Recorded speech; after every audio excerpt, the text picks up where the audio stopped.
You know what, folks? We are live now, and I've been sitting here broadcasting for the past 25 minutes to nobody because the system did not kick in. We are in something of a makeshift studio here tonight, and everything is still in a state of disarray. Hang on a second here.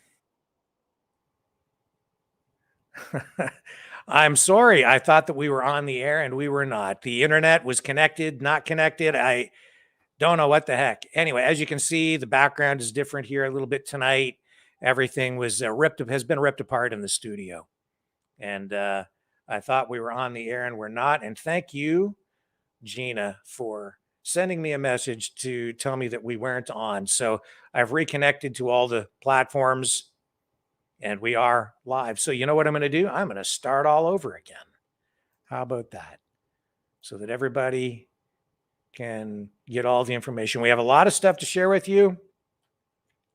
We're going to talk about America on the edge, the imminent arrest of Donald Trump, or possibly we may see him give himself up tomorrow to authorities.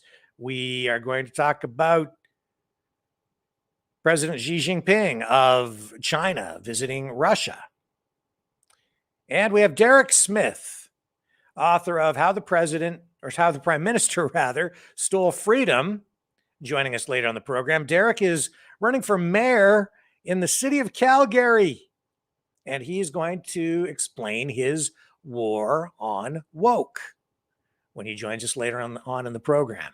So really looking forward to having Derek join us again. He's been on the show a few times, and he's a very prominent voice in the freedom fighting community across Canada, focusing now on a run at the mayor's chair in the city of Calgary.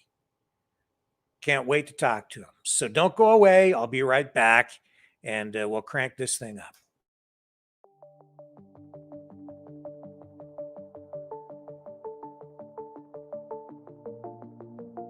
Greetings, brave Mavericks. Our quest for truth continues. We go beyond fake news.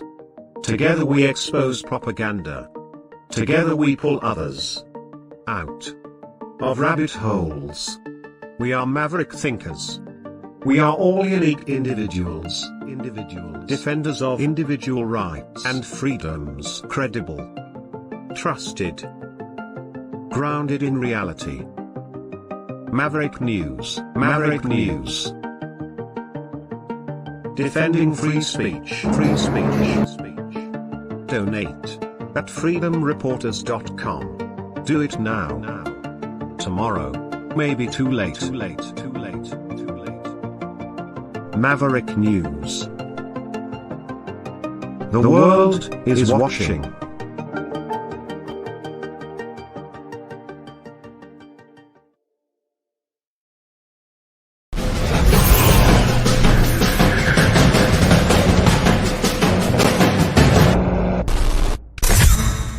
And I'm back. And welcome, Maverick family. Thank you for your patience and your understanding. Everything is still just in a state of disarray here in the studio. So just doing my best to keep it together and still bring you some program content tonight. So let's kick it off again, shall we? For those of you who were not connected over the last 20 minutes or so, but we are firing on all cylinders now. So they are setting up barricades in New York City, in Manhattan, around the courthouse there, in preparation for any protests that might erupt as a result of the arrest of Donald Trump as early as tomorrow. We don't know for sure what's exactly going to happen. There are reports of all kinds coming in saying that he'll be arrested, he might give himself up. The information we're getting is that he is likely to just turn himself in rather than be arrested. And then they're talking about, would he get bail? Wouldn't he get bail? What would happen? Would he actually end up in jail? If this goes down, you're going to see, I think, a pretty severe reaction. This is history in the making. as I've said before, unprecedented. And it will further polarize the country. There are some people who think this is sort of like a double or triple or quadruple Democratic mind screw. I've heard some people, some analysts, some political pundits over the last 24 hours saying that the Democrats are actually choreographing this because they actually want Trump to run, that this is not actually an attempt to prevent him from running.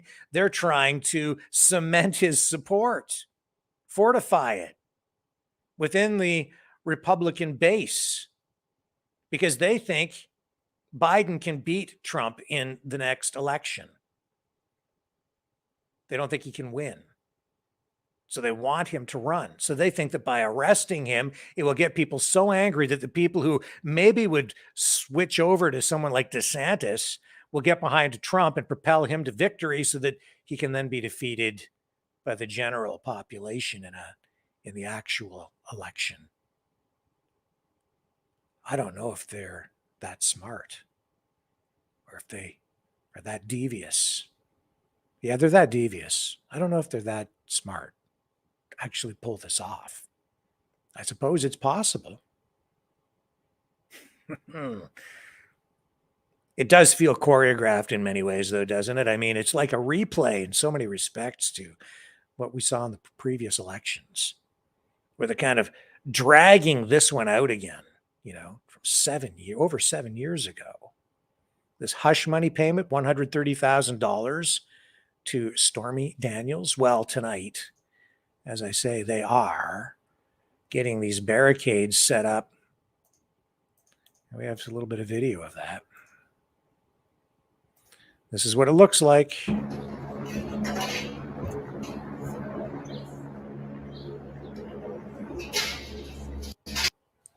There they are, taking barricades off the back of a truck. Hang on, I think we have a different angle on this too. Yes, we do. Here we go. Let's take another look at this.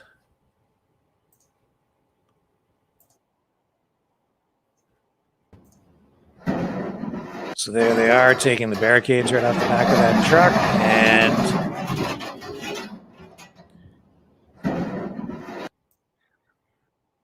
all to prepare for any kind of protest that might erupt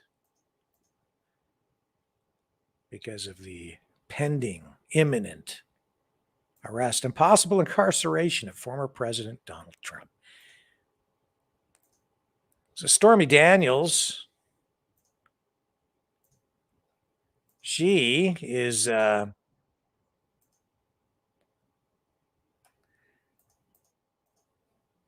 she's chiming in on this tonight too.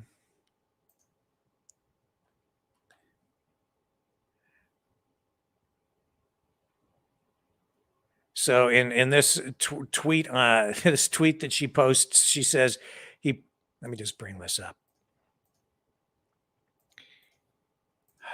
This is like a reality TV show. He probably watches my movies, she says, on repeat, which may be why he has so many typos. In brackets, slippery fingers from lube and KFC. Read one tweet from Daniels on Sunday. Daniels' tweet was in response to a tweet from one of her detractors asking her why she was, quote, so obsessed with Trump. To which she responded, I only respond when he posts about me or talks about me on TV.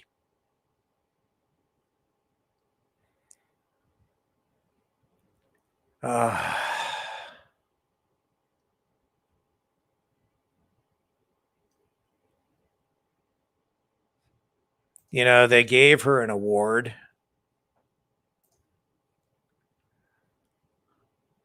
Yeah, they did. In New York, they gave her an award, the Democrats. Porn star. Almost makes you wonder what's in it for her. I think she's made a lot of money off this. Wow. And Governor Ron DeSantis in Florida, he has been silent on all of this up until now. He has now offered up some commentary on it, saying that he's not involved in it, says he won't be involved in it. He has no interest in getting involved in this. He doesn't want to get in the middle of a manufactured circus involving a DA in New York, who he says is funded by and probably controlled by George Soros. We have a clip of DeSantis tonight. And I really do like DeSantis, and very strategic with his words here this evening. Yes, ma'am. Hi, Megan from the Florida Standard. We wanted to know what your thoughts are on the rumored Trump indictment, and if you have any role in it. If charges are brought on him, will you have any role in extradition to New York? So I've seen rumors swirl. I have not seen any facts yet, and so I don't know what's going to happen. But I do know this: the Manhattan District Attorney is a Soros-funded prosecutor, and so he, like other Soros-funded prosecutors, they weaponize their office to impose a political agenda on society at the expense of the rule of law and public safety. He has downgraded over 50% of the felonies to misdemeanors. He says he doesn't want to even have jail time for the vast majority of crimes. And what we've seen in Manhattan is we've seen the crime rate go up, and we've seen citizens become less safe. And so you're talking about this situation with, and look, I don't know what goes into paying hush money to a porn star to secure silence over some type of alleged affair. I can't speak to that. But what I can speak to is that if you have a prosecutor who is ignoring crimes happening every single day in his jurisdiction, and he chooses to go back many years ago to try to use something about porn star hush money payments, that's an example of pursuing a political agenda and weaponizing the office. And I think that that's fundamentally wrong. I also think it's important to point out, when you're talking about these Soros-funded prosecutors, yes, they may do a high-profile politicized prosecution, and that's bad, but the real victims are ordinary New Yorkers, ordinary Americans in all these different jurisdictions, that they get victimized every day because of the reckless political agenda that these Soros DAs bring to their job. They ignore crime and they empower criminals, and that hurts people. It hurts a lot of people every single day. These Soros district attorneys are a menace to society, and I'm just glad that I'm the only governor in the country that's actually removed one from office during my tenure.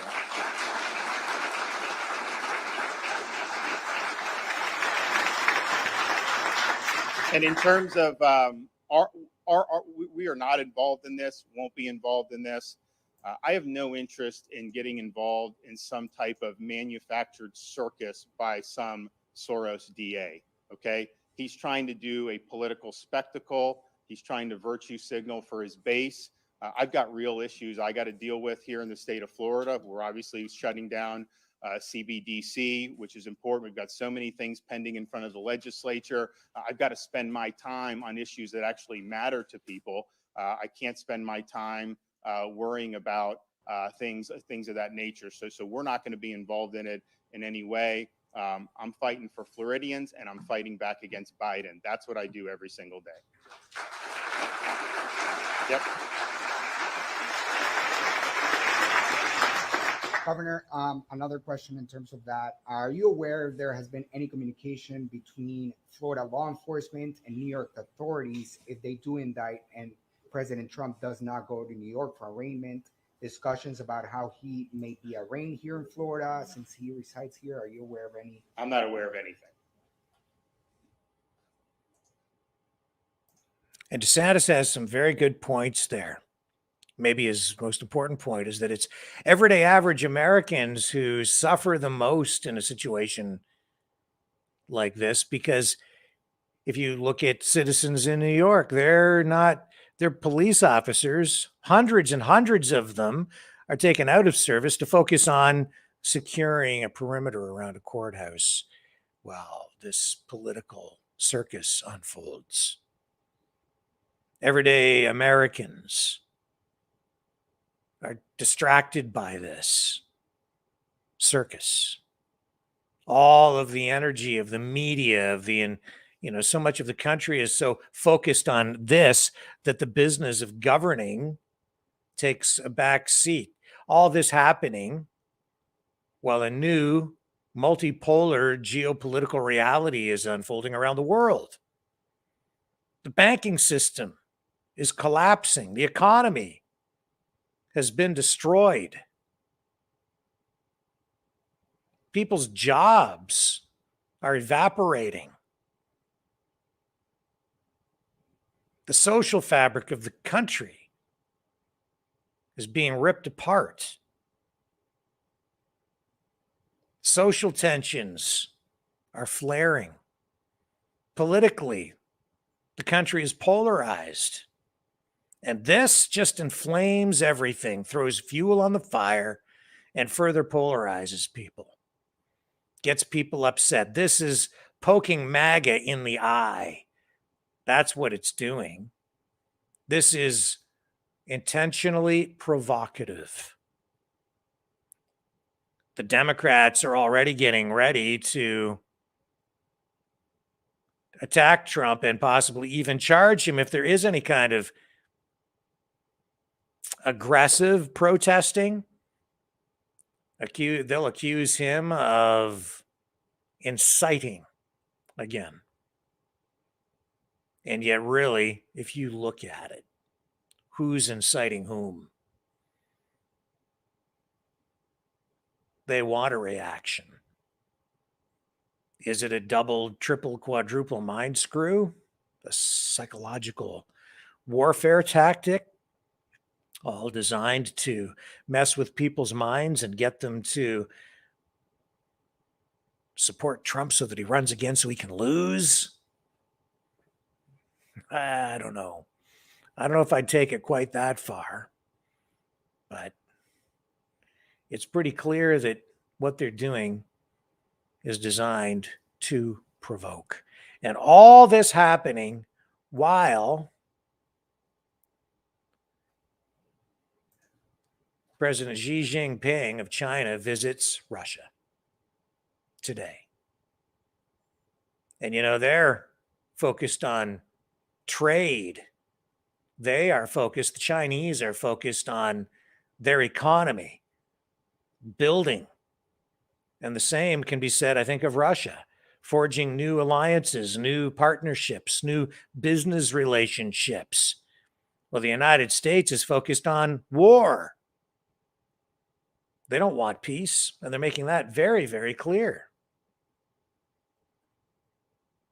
We've seen that with statements from John Kirby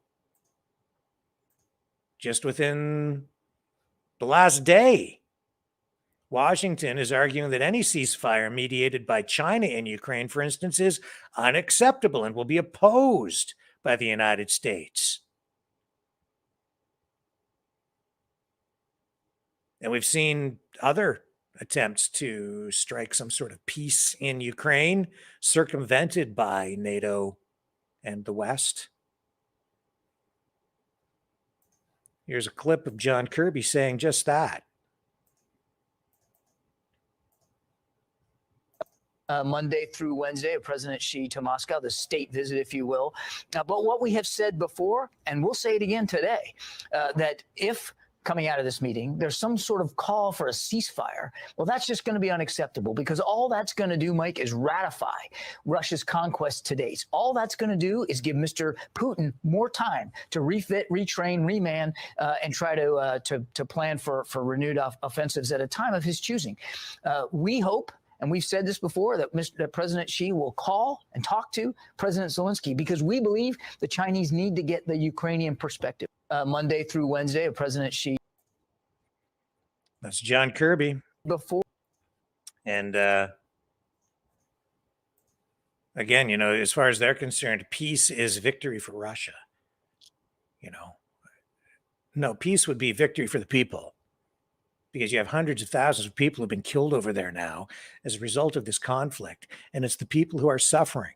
But NATO and the U.S. appear they still appear willing to fight to the very last Ukrainian. And we're also seeing statements now from Poland and their leadership saying that if Ukraine cannot successfully defend its democracy, that Poland would have to enter the war. That means sending in their soldiers. You see where this is going? Poland, how long before they have actual U.S. troops and Canadian troops on the ground in Ukraine? We need to, I think, take very close note of all of this. I don't know if getting Donald Trump elected again would actually be good for the country, because it would guarantee at least 4 more years of all of this division, the constant fighting, the muckraking, constant. But you have to wonder, would it be any different with anyone else? I'm not so sure that it would be any different. It seemed to be different back in 2016.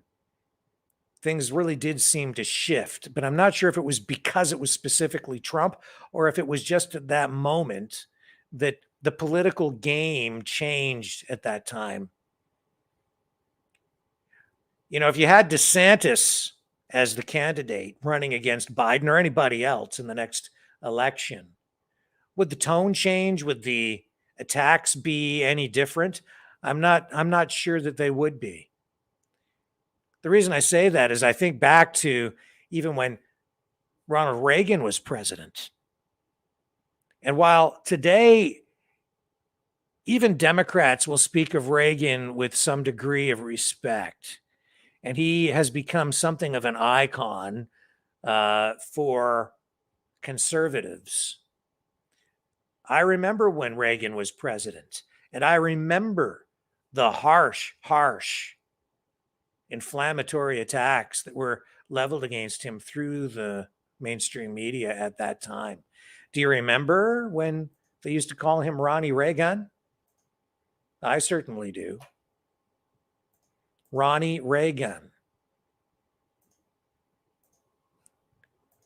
Here, let me show you. And this was back when, you know, he was talking about the Star Wars defense plan, the umbrella against nuclear attack. People at the time were saying that that wouldn't be possible technologically, that it was all science fiction, science fantasy, really, that would never become reality. Well, we do have technology sort of like that now, don't we? But yeah, then they started to call him Ronnie Reagan. And they portrayed him as being kind of sleepy too. And then in his, you know, the latter years of his presidency, he was in cognitive decline as well. There was a lot of speculation that he was suffering from Alzheimer's, making people wonder if he was really the one in charge or if he was just a puppet with other people pulling the strings behind the scenes. There was a lot of evidence of that at the time. He certainly was not as sharp as he was. And then he stopped making as many public appearances, but the media attacks were extremely harsh. And then along comes George Bush. Both Bushes, both of them attacked heavily in the media. They didn't like him. Why would they? He wasn't their guy. Back then, they were still very much on the left, the general media, the mainstream media, and they portrayed both Bushes as kind of stupid. especially Bush Jr. And even John McCain, a rhino, really, they attacked him too. Oh, before he was, actually a contender, they treated him with kid gloves, but once he was in the running, no, it was all bets were off, and they even attacked him. So I don't know if anything would be any better, even if we had someone else fill the role of candidate for the next presidential election instead of Trump. Would they come after DeSantis with as much vigor? I think they would. You've seen it even, especially during the pandemic. DeSantis, I mean, they portrayed Florida as being the super spreader state, when in reality, the numbers, the statistics were as good or better as any other state out there. It wasn't worse in Florida. But they so wanted to demonize him while propping up Cuomo in New York as the savior. They even gave that guy an Emmy. Well, he took sick people infected with the virus, and stuffed them into nursing homes where they could spread the virus among the most vulnerable. Then they give the guy an award. The whole world was upside down then. It's upside down now. And I just don't know if it's going to get any better. It certainly seems to be deteriorating. It seems to be a lot worse. And that is why tonight there are some people who think America is on the edge of a civil war because of what they appear ready to do to Donald Trump. In my estimation, beyond irresponsible, beyond inflammatory, absolutely intentionally provocative. You want to incite a civil war? Do what you're doing. And this is all from the Democrat side, because this is all petty. It doesn't even have any legal merit in my estimation. So what they're doing is going to set the country on fire potentially. Why? It's selfish. All this for political gain. Regardless of whether you think it's like a straight-on attack to not get him to run, or a double, triple, quadruple psychological psyop mind screw to get him to run so that he can lose, whatever. It's clearly a political tool that's being used. They're on a political witch hunt. And it's not good for America. It's cheapening the country. It's cheapening the presidency. It's cheapening democracy. And it is potential. This has the potential to rip the country apart. It really, truly does. It's that serious. They're being cavalier with this. Taking democracy, the rule of law, the legal system, the entire country for granted. And for that, they should be honestly ashamed of themselves. I think it is disgusting. They need to stop. Start conducting themselves with some integrity and some damn dignity. That's what's needed in what is supposed to be a country that sets an example, a democratic example for the rest of the world. What the hell happened? I don't know. We're in trouble. The New World Order. Government overreach. The Great Reset. Mainstream media lies. Now more than ever, independent voices are needed. Donate now at freedomreporters.com. That's freedomreporters.com. Maverick News. The antivirus program for your mind.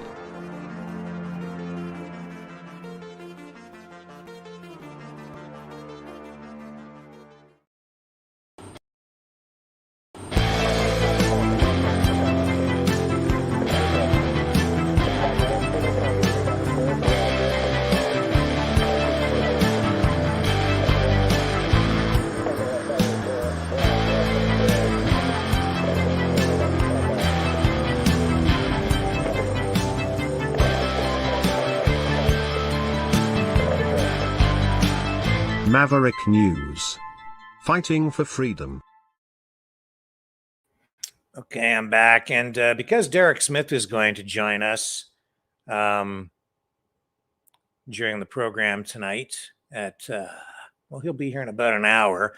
What we're going to do is we're going to go to the phones because we haven't done that for quite a while.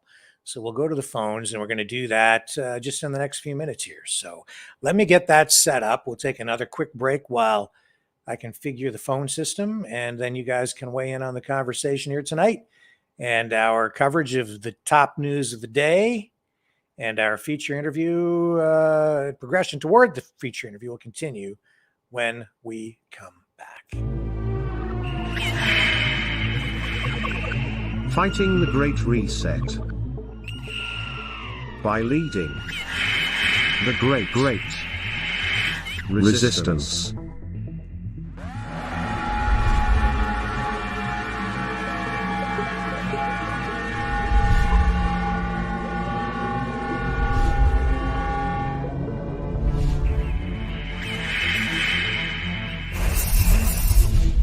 Maverick News.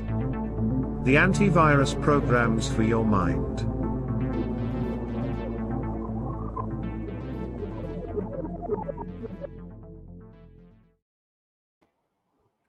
Okay, phone lines are set up. Here's the number to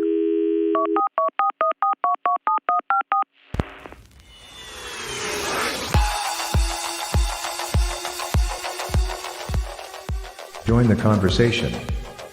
Call 1-833-975-3733. That's 1-833-975. Free. Speak up. Speak out. Make your voice heard. Maverick News. Fighting for freedom by defending your right to free speech. Be a Maverick. Join us.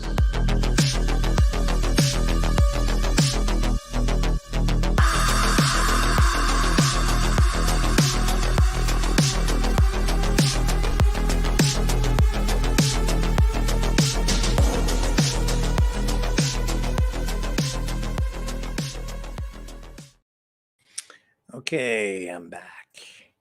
And you're back. We're back together. And you can support the channel by liking, sharing, and subscribing. Please make sure if you do subscribe on YouTube that you hit the notification bell. And that way you won't miss any of the videos. And we're doing pretty well over on Rumble. Things are humming along over there. We keep picking up more and more viewers every single broadcast. And we're bringing that online and getting close to where we are with some of our YouTube numbers on some of the channels on YouTube. So that's awesome. And we're on Facebook too. So please consider sharing all of the stuff over there and friending us. I'll certainly accept you. And yeah, you can also support us by donating at maverickdonations.com or at freedomreporters.com. Those are the two easiest ways, or the best ways, I think, to support the channel and the programming and the journalism that we provide here. And we greatly appreciate the support that we have had. The phone lines, for instance, cost money constantly. So we pay by the minute when we're running the phone lines, just to give you guys a voice. I know that a lot of you have been asking for T-shirts as well. And I've been reluctant to do any kind of merchandise or advertising or anything, but we are getting some T-shirts made up, and they are going to look something like that, the first ones. So we'll have those available probably within the next week. And we have some other shirts that will be embroidered. Some pretty nice stuff. So a little bit of merch. And we'll talk about pricing when we get the first batch of those things in. I'm not sure where that's going to end up, but that is happening. I'm caving to the pressure of people asking. So that is on the way. And we are ready to go to the phones. So let's see if we have any callers lined up. And we do have somebody in the queue right now. Hello, how are you tonight? You got sir? the mouth to salt the man without a plan to master all disasters, Rick. Let's talk about democracy tonight. Okay. Okay, when you have in Canada, I'm not going to say the U.S. because you'll get banned, my friend. When we have election interference in Canada, that's not democracy, my friend. Not even close. Okay, so everybody's trying to hold on tight to what we have over here. Okay, and at the end of the day, it's going to be a fight for our democracy. And as for Donald Trump, as for Ron DeSantis, I like him. But when Ron DeSantis says that what was the word that he used? There's some fabrication going on Oh, to yeah. get Donald Trump. Yeah. Okay. Well, you don't want to get involved, but I'll tell you what, if you're a politician and you know there's fabrication going on, you better get your fucking ass involved. Plain and simple. Okay, that's not democracy. So politicians better be very careful on how they approach what's going to happen here to Donald Trump. Because if there's fabrication, he just said there was fabrication, and you're not doing nothing about it, man, oh man, you got to watch what you say nowadays. You'll wind up like Julian Assange. Okay, Yeah. You want to report, and as soon as you go too deep into the reporting, they'll lock you up. Throw away the key. That's not democracy, my friend. Not even close. Yeah. Now, there's another story you're missing out on. Mm-hmm. Okay, Reiner, Leafs ex-goalie, playing for I think San Jose Sharks. Yeah. He didn't want to wear the rainbow on his jersey in a game. Yes. Okay, now I don't give a shit what another man does with another man. That's your business. Okay, I don't have to support it, and you don't have to make me support it. Plain and simple. Now the woke have gone too far. Okay, I was all for 10 years ago, 15 years ago, that the gay movement. You got your gay movement. You got your gay pride day. Now it's a month. Okay, go do what you want to do. That's freedom in my eyes. You want to be with another man, that's up to you. Okay, I'm not going to knock you for that. But when you're trying to force the general population to fucking wear your colors and everything else, I'm not buying it. The woke society, man, oh man, oh man, I'll tell you. You know, they're identifying chicks with dicks. Plain and simple. You're not a chick if you got a dick. Okay? I'm not a fucking rhino if I don't have horns. Okay, people are identifying with anything that they want to identify with, and the woke society, oh no, you have to abide by what they just said. Like you see white people identifying as there's one guy identifying as a South Korean. I identify as South Korean. Well, you're not South Korean. You're a Caucasian. Okay? And you see white people identifying as black people. Man, the world's fucking turned upside down. Okay? There's going to be a purge in the end, unfortunately. And I can't actually wait for that day. I'm going to sit back and eat my popcorn and watch the purge going on. And it has nothing to do with being racist or any of that shit. You don't force nothing on me. We got RuPaul coming to Caesars Windsor in June. Now, my aunt called me because I get free tickets to all the shows at Caesars and asked me about RuPaul tickets. I said, no. She said, "Are you going to the RuPaul show?" I said, "Oh yeah, I'm taking my kid, my 17-year-old little Leo. He's coming with me." Really? I said, "I don't fucking think so. You can take the tickets. You want the tickets, but I'm not standing in line for 2 seconds for a RuPaul show. I don't support it. Okay, it's all ages show. I won't be there." And that's at Caesars Windsor in June or July, somewhere around there. Mm-hmm. And I'm not buying it. I'm not part of the woke. Okay, and you're not going to force that lifestyle or any of that shit on me. Okay, I'm going to teach my son the family value. If I could, Rick, and if I had the money, I'd go back to 1850. I'd be so far up on the fucking Canadian Shield near the Hudson Bay. Unplugging myself from society. That's how bad it is. Just to go back to 1850. No cell phones, no computers, no telephones. Got my chickens, got whatever, right? Living off the land. But you know what? They won't let you do that because they can't tax you. You just can't go squat up on crown land somewhere and do what you want to do. You got to pay tax. They got to know where you are at all times, right? So I'm just sick and tired of it, Rick. And like I said, man, oh man, Donald Trump, this might be the boiling point of the tea kettle, my friend. Yeah, I 'Cause can't after all, believe it's deteriorated to you this know he's- point. I can't believe that they're actually thinking of arresting him, especially on something as flimsy as this.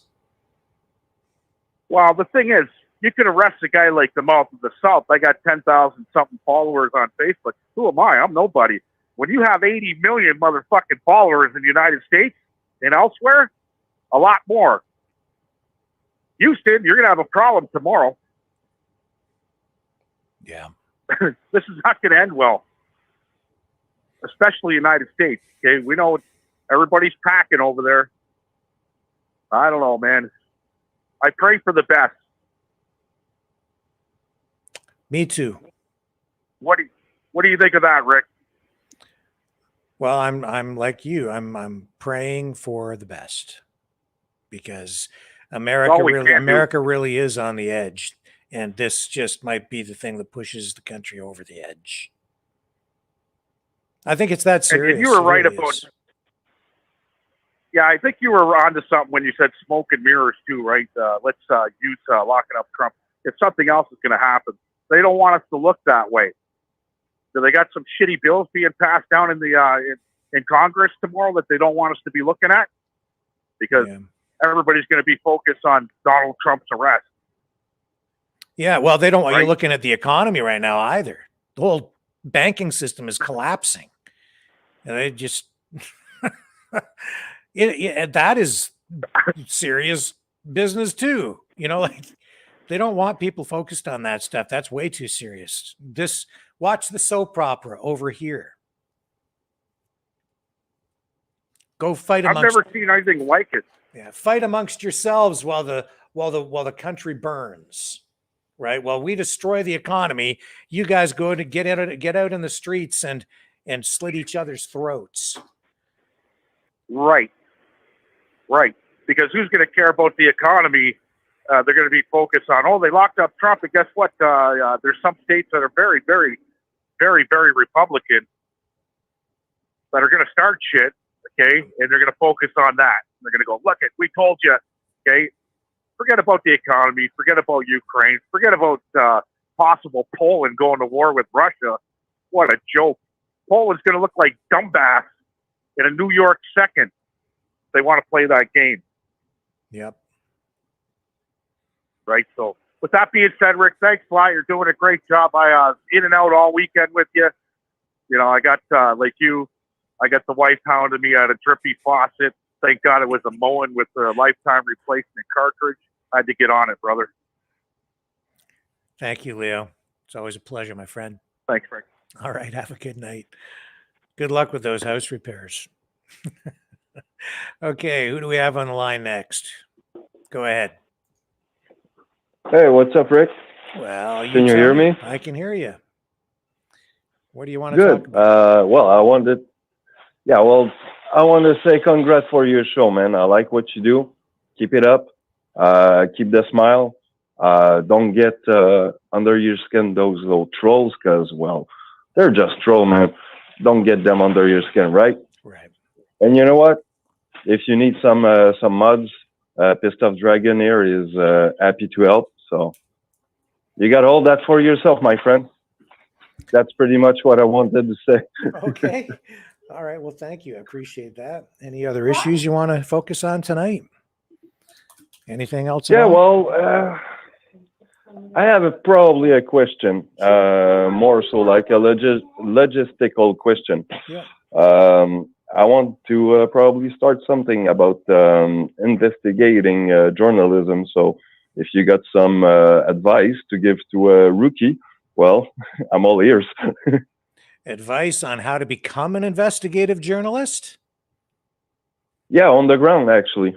I want to go with my phones and stuff and, just record and do some investigating, prepare my my speech and stuff. And because there's a lot to look at, because I live in Montreal, and there's a lot to look at in Montreal, and there's no people doing that, right? There's no one on the ground. So I think there's an opening here. Well, that's interesting. What do you think? I think that's great. I think that it's an exciting time for journalism, because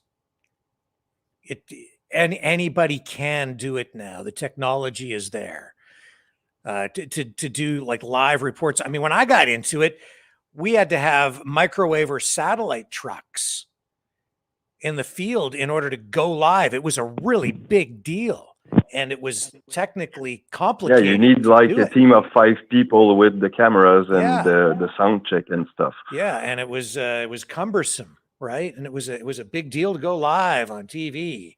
Now, but I mean, today I can go on with my phone, Yeah.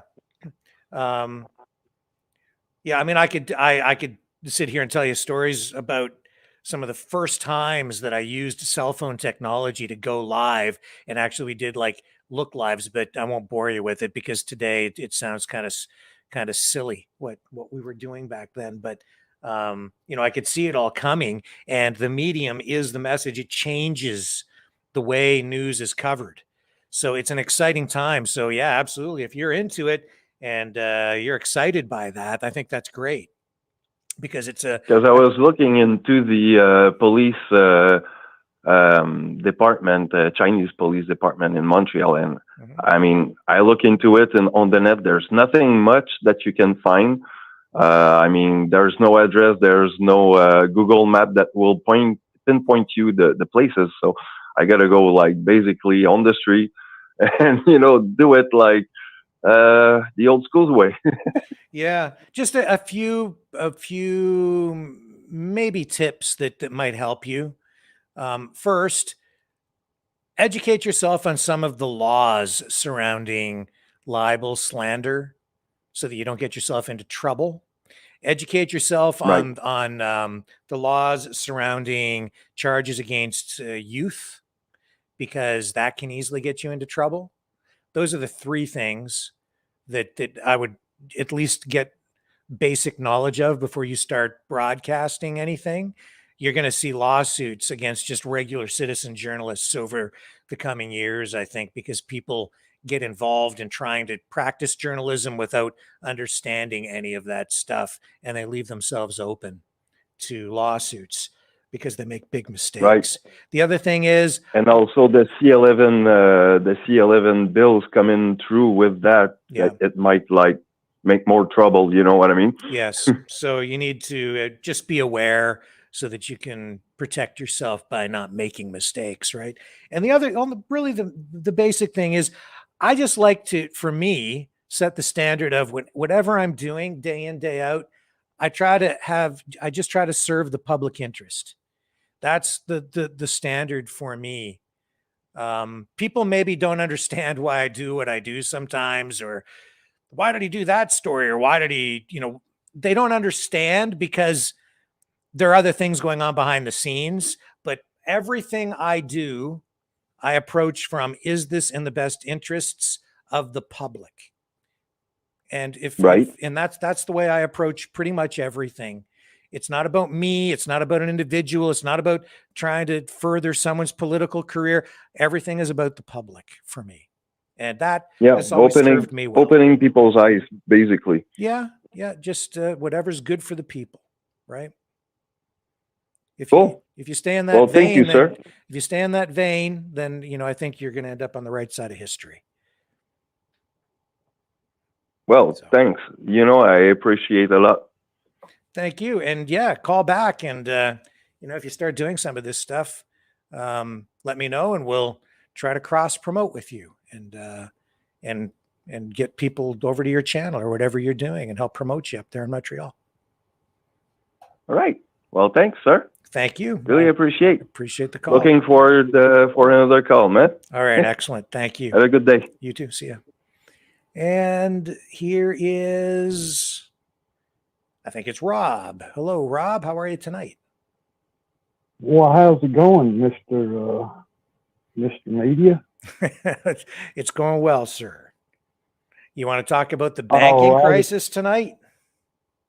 Oh, you're trying to bait me? No, I see, and I just see something in the on the text here. I was talking about it was a climate, basically. Oh, okay. Sorry, no, that was from the previous call. I see the last time you called, you wanted to talk about the bank things. You want to talk about the climate, what, the political climate or the climate?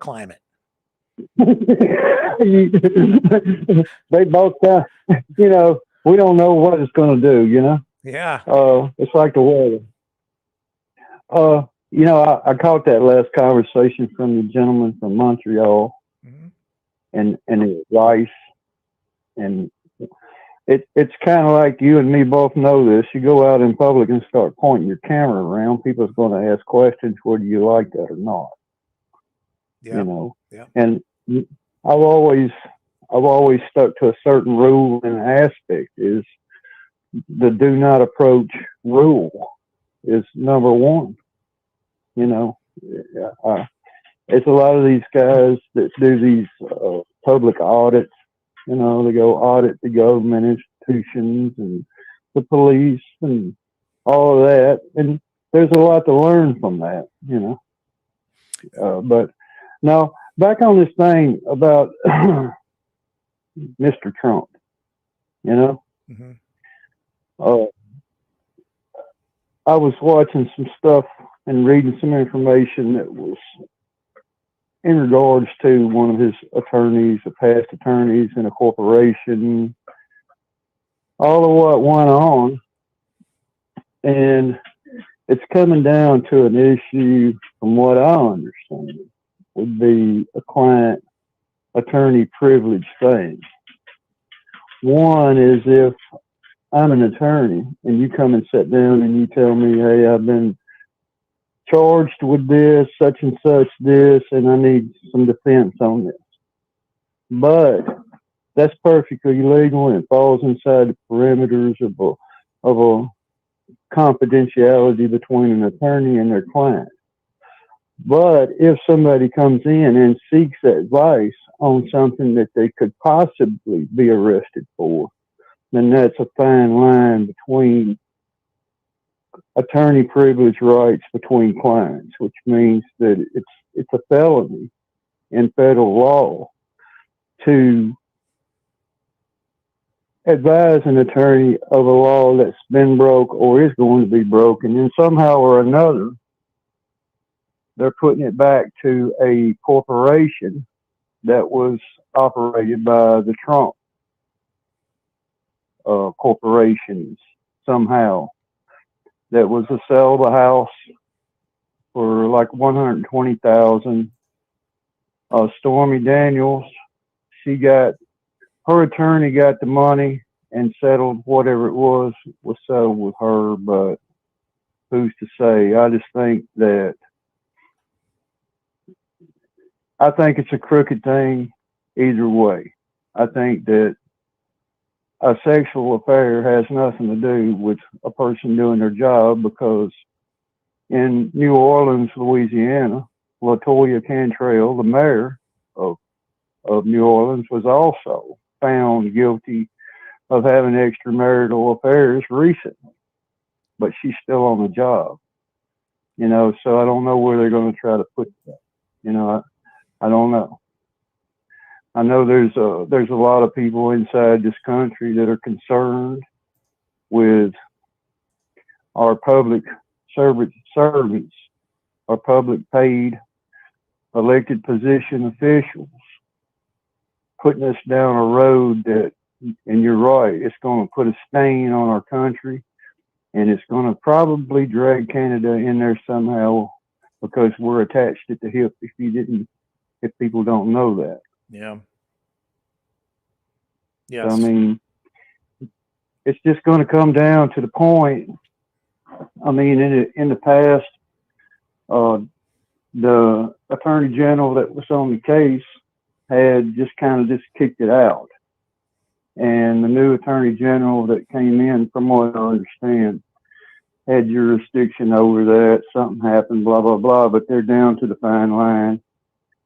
And it's a lot, I'm going to say, shit stirring going on inside the country between the Democrats and the Republicans. But there's a point to be made.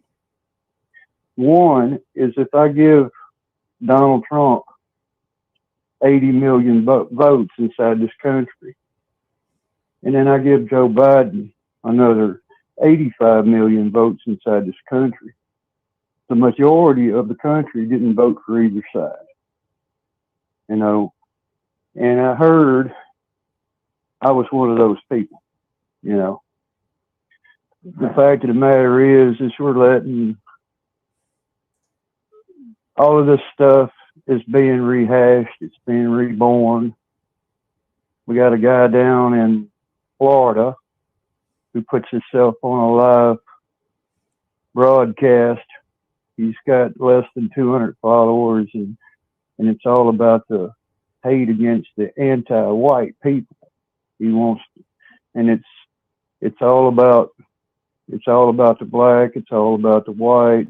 It's all about the Mexicans, and it's not got anything to do with the people, if you know what I mean. Mm-hmm. Mm-hmm. You know, we got thousands of people being slaughtered. You know, we're paying for that, by the way.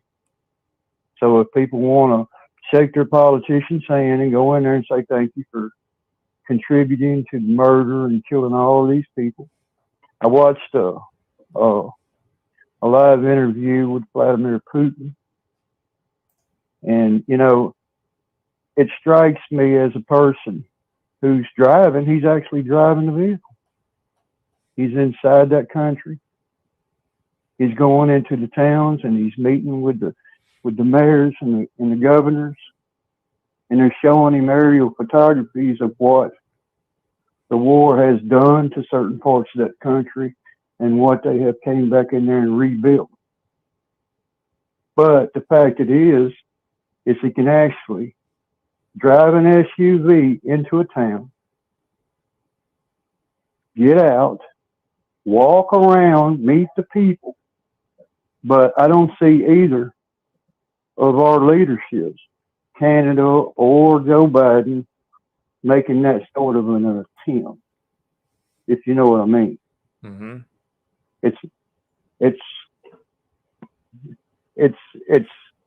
It's about China and Russia and such countries. You know, it's almost as though we've got officials making a judgment call on, oh, these guys are just they're going to all gang together and they're going to be more financially more powerful than we are. Just leadership. Just hate to interrupt you, but I do have this clip of the mayor of New York City just talking about Trump. So let me run this. It's just just a few seconds long, and then you can continue with your commentary. How about that? Well, it's up to DA Braggs, and we've heard a lot of reports, but the DA is going to make that determination, and we're doing what we always do. You know, we're monitoring comments on social media, and the NYPD is doing their normal role of making sure that there's no inappropriate actions in the city, and we're confident we're going to be able to do that. So what do you think of that?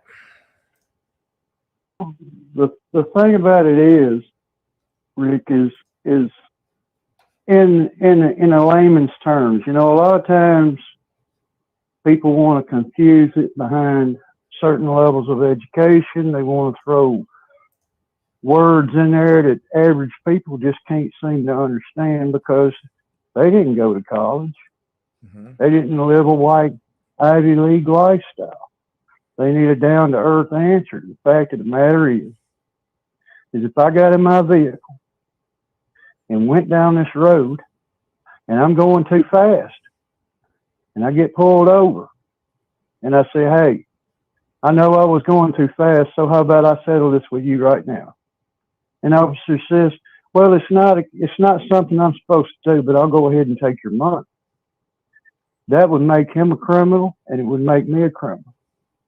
One is if Donald Trump paid somebody payment for a sexual encounter between two consenting adults. I don't know if that's necessarily against the law in Las Vegas, Nevada, but the fact of the matter is it's the stain that was being put forth before. This happened before he stepped into the president's office. And it's being assumed that it's some kind of a cover up, something illegal was going on.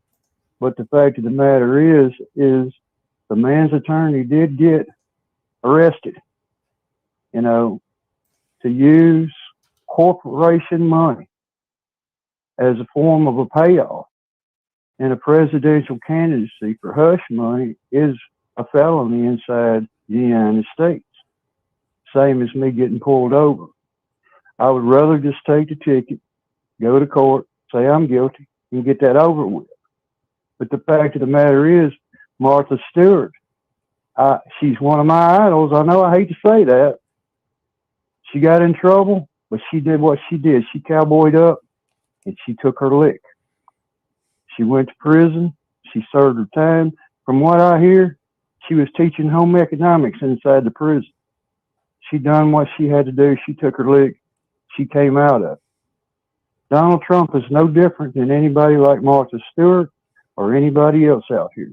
If they're willing to take their lick and stand up and say, yeah, I did that, but there's no admittance, that they're going to take it to the mat and say, oh, I didn't. Okay, you didn't, So you got to kind of got to weigh it in and look at it. There is no such thing, supposedly, as a two-tiered justice.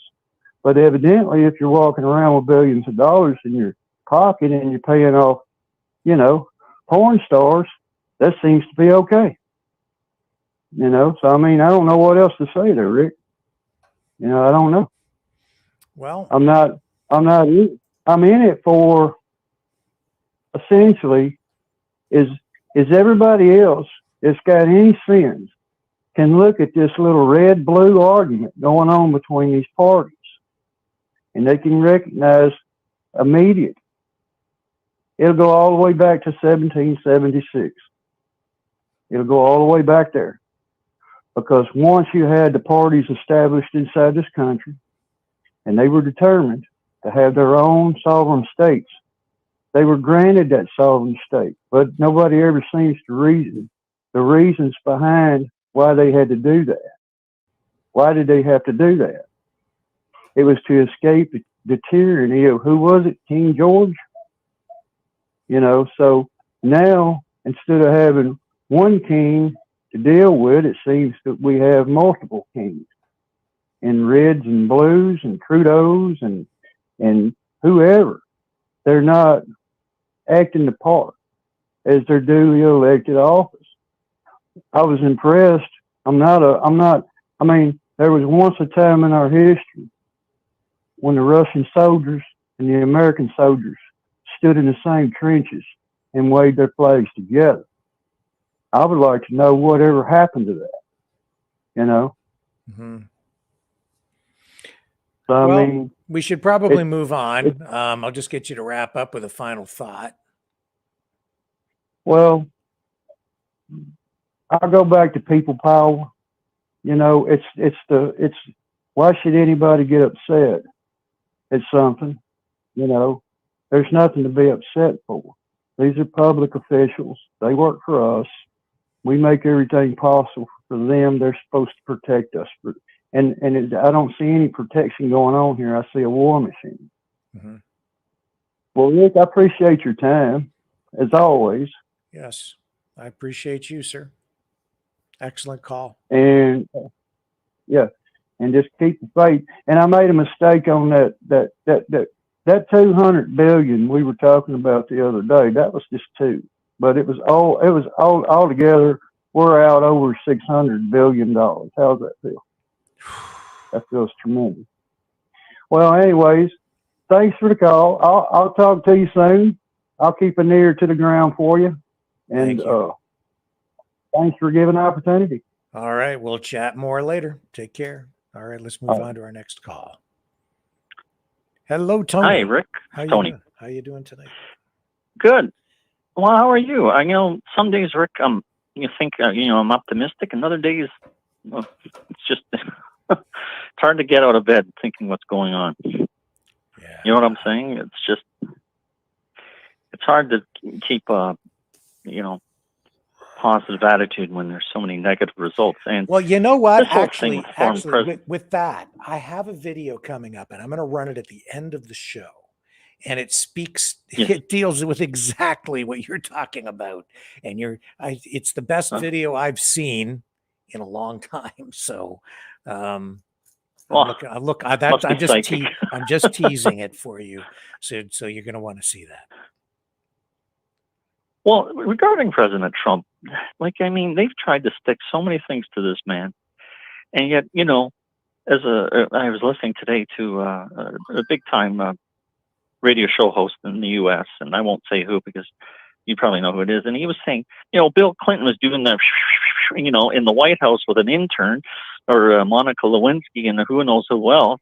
Yeah. And wasn't there a U.S. senator that was Fang, a Chinese spy? And then another, I forget her name now, in California. She had a Chinese spy as her chauffeur for 20 years. And you know what? Oh, well, hey, no biggie here. Show's over, folks. And here, Trump, they just see this big orange guy. And, Rick, I heard, it's either you love him or you hate him. And I've seen people just go off the deep end in their hate for him. And I said, what did he do to you? They can't say anything. They just hate him because they watch CNN, MSNBC, ABC, and all those other bought-off networks, like our CBC. Actually, most of our media bought off by Trudeau. Mm-hmm. And in speaking of which, the two great minds are meeting in Ottawa on Thursday. Meeting of the minds there. Can't wait for that. Wouldn't you like to be a fly on the... Wow. You remember that movie Dumb and Dumber? Yes. Those guys are Rhodes Scholars compared to those two. But no, I was just going to say, Rick, another topic is, do you think our Canadian banks are as secure as we sort of puff our chests out? Are they as secure as we think they are? No, because they're they're exposed internationally. No, I don't think so. Not at all. No, like we seem to be we're just looking out the window saying, oh, we're fine. Everything's great. I saw something where they have like $3.5 trillion out in loans out there. Yeah. And the assets they have, and they valued the assets, don't come anywhere near that. And I'm going, oh boy, Yeah. But I'm sort of doing the circling around back to President Trump. Isn't he supposed to be guarded? Former presidents are guarded by Secret Service agents. Yes. So how they can't put him in lockup? They can actually say, no, this building has to be cleared of everybody. And, there could be a standoff between the Secret Service agents and the New York police. Good luck with this, man. And if this is a mess. The whole thing is a mess. I think, if anything, they're making him a martyr. Yeah. And that's what I mean. It could be a double. I don't know. It could be a quadruple mind screw, right? Where they look like they're attacking when they're really trying to help him, but who knows? Well, Rick, the previous caller, he sound like he's from Louisiana, or he was from the deep South U.S., right? Yeah, I think Alabama. Your previous, I think he's from Alabama. I think so. Well, I'm wondering, this is way out there, but do you think that President Trump is running interference for Ron DeSantis? This is all their supposed rivalry and back and forth bickering is just No, so I that don't think he's the running Democrats are interference all. from him. I mean, anytime you get into this portion of the electoral process where they're competing against each other within the party in order to establish who will become the presidential nominee, they fight with each other. Nominee, yeah. So Yeah. it's confusing to people because once they pick their candidate, then they'll all be friends again. And then you could maybe see DeSantis and Trump become the best buddies again. And maybe DeSantis would be, Trump's VP, right? His running That's mate. what I was going to say. It could easily happen. And then the next thing you know, Trump is there and he's the best. DeSantis is the best guy ever. Everything is forgiven. Now he's my best friend. And that's the way it works. Like you say with the in-party fighting, but then once that's over, the enemy of my enemy is my friend. So, meaning the Democrats, are your enemy. But the other thing I was reading in the Epoch Times newspaper, Rick, well, what the hell is the Iranian Navy doing in the Panama Canal? They're going into Brazil, and they're talking about going into the Panama Canal. And the U.S. has said the rather tepid response by President Biden. That's being kind, actually. I mean, I would have an aircraft carrier escorting them right back to Iran.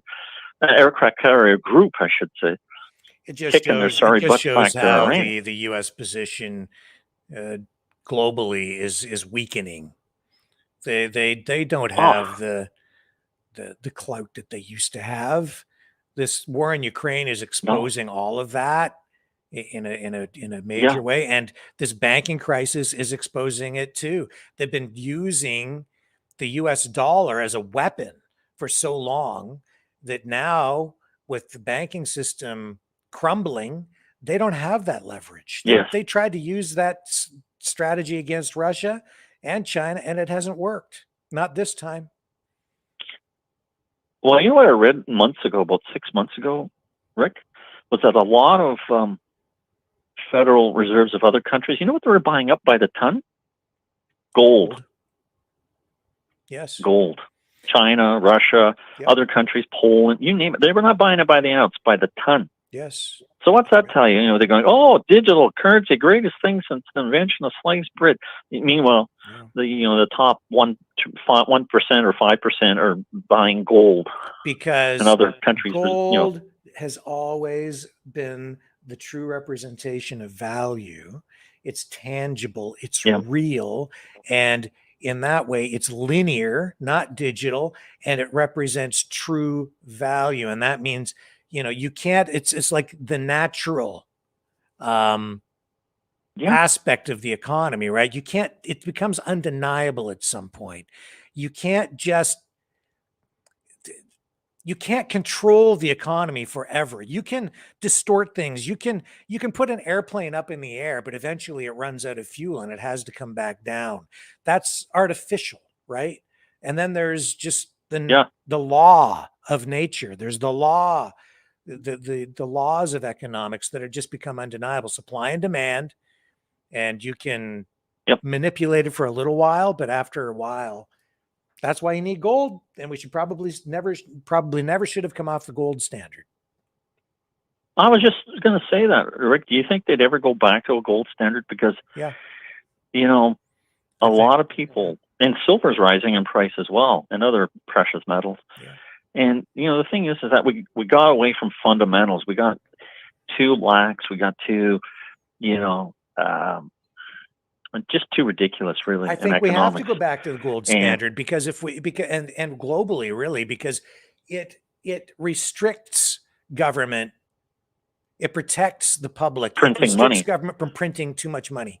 You can only print so much because at that point, because it's the gold that is actually the reserve currency. And there's only a finite amount of that, right?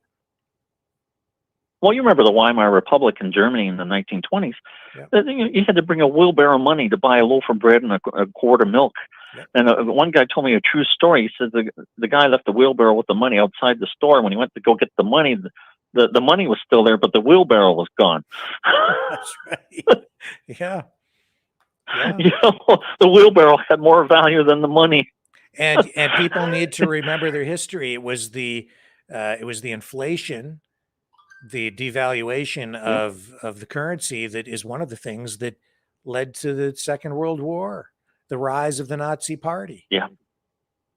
Well, And it was because of the reparations they had to be paying to the Allies, and they were just too vengeful. Yeah. And that's, like you said, set the table for World War II, and now we're on the brink of World War III. Yeah. You know, with the Iran and China and Russia doing joint maneuvers, we've literally pushed Russia into the arms of China. Yes. And that'll go down in history as one of the biggest blunders by the West ever conceived. Because, quite frankly, Rick, if we went to war right now, I don't think we'd win. No, I don't think so either. I think we're in World trouble. War III. Yeah. You know, did you hear the statistic that in the U.S., and I'm sure it's the same in Canada, this aged 17 to 24-year-olds, only 75% or 77% of them are unfit for military duty. That's 3 out of 4, a little more than 3 out of 4 are unfit for military duty. And I'm going, oh my God, you know, whereas in Russia and China and Ukraine, they're razors. Those guys are razors. And now they're battle-hardened veterans. Russia, China, I won't doubt China's probably going to be sending advisors into the Ukraine for the Russians. But, you know, that's my own speculation here. So take that what you will from it. But, you know, it's just, I just think, you know, the Colonel McGregor, I think you know who he is. He's a combat veteran of tank battle in Iraq in 1993. It was the largest tank battle the Americans had since World War II. And he was saying, we don't have a healthy fear of war anymore. It's been like 80 years since there was a world war, almost 80 years. Yeah. And we just don't have a healthy fear of war. And that's It's a true. dangerous thing. It's very People true. just don't realize I don't carnage. think. Yeah, I don't think you know, people realize how dangerous, you know, a nuclear. How devastating a nuclear war would be. There's not enough fear of it anymore. Well, just a statistic, Rick. 160 Canadian Armed Forces personnel were killed in Afghanistan over, 10 years, or how many years they were there? Can you imagine that wouldn't even be a day's total compared to what's going on in Ukraine and Russia war? That wouldn't even be a day's total. Can you imagine double that letters going to Canadian parents that they lost a child in combat? Like that just puts it into clear perspective of how crazy they are for. Where's the peace negotiations for ending this slaughter? I don't know. To me, that's just borders on evil. But anyways, thanks for taking my call, Rick. I'll let you take another caller, and have a good night on that happy note. Thank you. All right. Bye for now. Bye now. Let's move on to Bye-bye. Deborah. Hello, Deborah. How are you tonight? Hey, Rick. I'm okay, thanks. How are you? I'm just fine, thank you. Good. Wow, it was a long wait. I was vacuuming while I was waiting. Oh. I had to. So what's on your mind? Yeah, so I've got some points that I, over the last few shows, and Pierre Poilievre, for me, it's what he doesn't do and say that seem to alert me, and still no follow-up on the fact that he hasn't read anything about the SDGs, and the fact that he supports the Ukrainian war and was wearing the Ukrainian flag around his neck, standing by Trudeau, kind of disturbs me. And the fact that he's so pumped up and ready to hire outsiders to come into our medical system and not willing to hire or even mentioning the people that were unjustly fired that he could immediately bring in to our medical system to help us again. those things alone are disturbing to me. To me, that says he's controlled opposition. I don't trust him. I just don't. Like, just the fact that he's supporting the war is disturbing to me. And the way he said it so vehemently with that flag around his neck, the way they've demonized the Canadian flag is atrocious. I'm almost nervous to hold the flag. I went out freedoming on Saturday and with a whole bunch of people. We stood out on the highway with all our flags and stuff. And thankfully, we did get a lot more honks and waves than we got the finger, but we still get the finger. It's incredible, mind-boggling as it is, you know. And with DeSantis, my thing about him is that Soros actually did a live video saying he supports DeSantis. That right there disturbs me as much as Harper supporting Trudeau, because they're both being supported by corrupt entities. That makes me really question it all. So, you know, I just am not buying it all. Who supported Trudeau? Did you say Harper? Soros. Oh, Soros. Sorry. Harper, yeah, no, Harper supported Trudeau and Soros supports DeSantis. So, like, Harper did a video endorsing Trudeau. When? No. Harper. I'd have to find the video, but yeah, Harper did it was almost a year ago now. He put a video out endorsing Trudeau. Endorsing Poilievre, sorry. Okay. Harper endorsing Poilievre. Yes, sorry. he did. Yeah, he endorsed Poilievre. Yes. Yeah, exactly. Not so Trudeau. That disturbs me. I did. Yeah, sorry, I got. Yeah, sorry, I got kerfuffled. And then with Soros supporting DeSantis, like that, all of that doesn't sit well with me. Also, the Zelensky thing. Well, my goodness, I hope people are paying attention, because Ukraine is the test ground for the WEF to implement digital IDs. So that is actually happening now as we speak. So terrifyingly, it's the Ukraine's new digital transformation program just started, and it's connected to the Silicon Valley and the Silicon banks. I mean, I don't know why people aren't seeing how all of this seems to be utterly connected. And the fact that they're calling for Putin under war crimes and want to arrest him boggles my mind, because Zelensky is the yucca-futz that there's so much evidence going around proving that he's loaded with war crimes out the yin-yang, including now, I don't know if you saw it, but the Red Cross, Ukrainian Red Cross, are actually out there taping Ukrainians to the polls too now. I mean, there's just crazy crap going on, and so many war crimes going on, and they're all running amok, and yet they're calling for Putin. You know, we want to arrest him for war crimes. I don't see his war crimes. I see him defending his country. I see him holding a lot of restraint since 2014. People don't seem to be paying attention with all of that. That drives me crazy.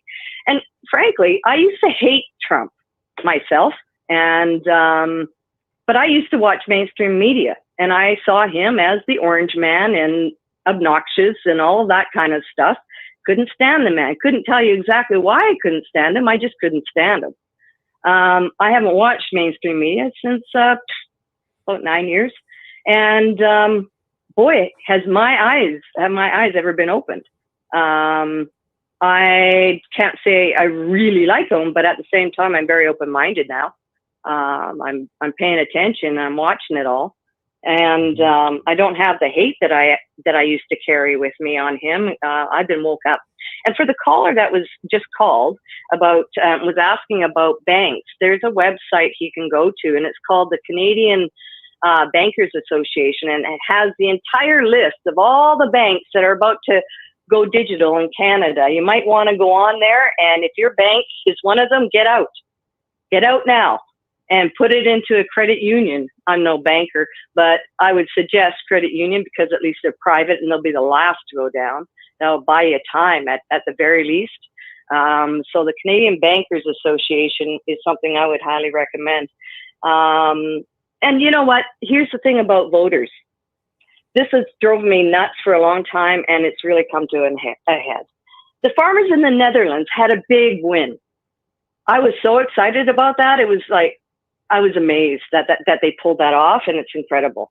People in Canada are stuck in the loop of you have to vote for the lesser of the evils because no one else is going to win. So we have to put up with kind of corrupt in order to not have fully corrupt. It makes no sense to me. I just wish Canadians would finally get together like the people in the Netherlands actually did, and they put a party together and they actually won. Like they actually got in, and now they can stop what's happening.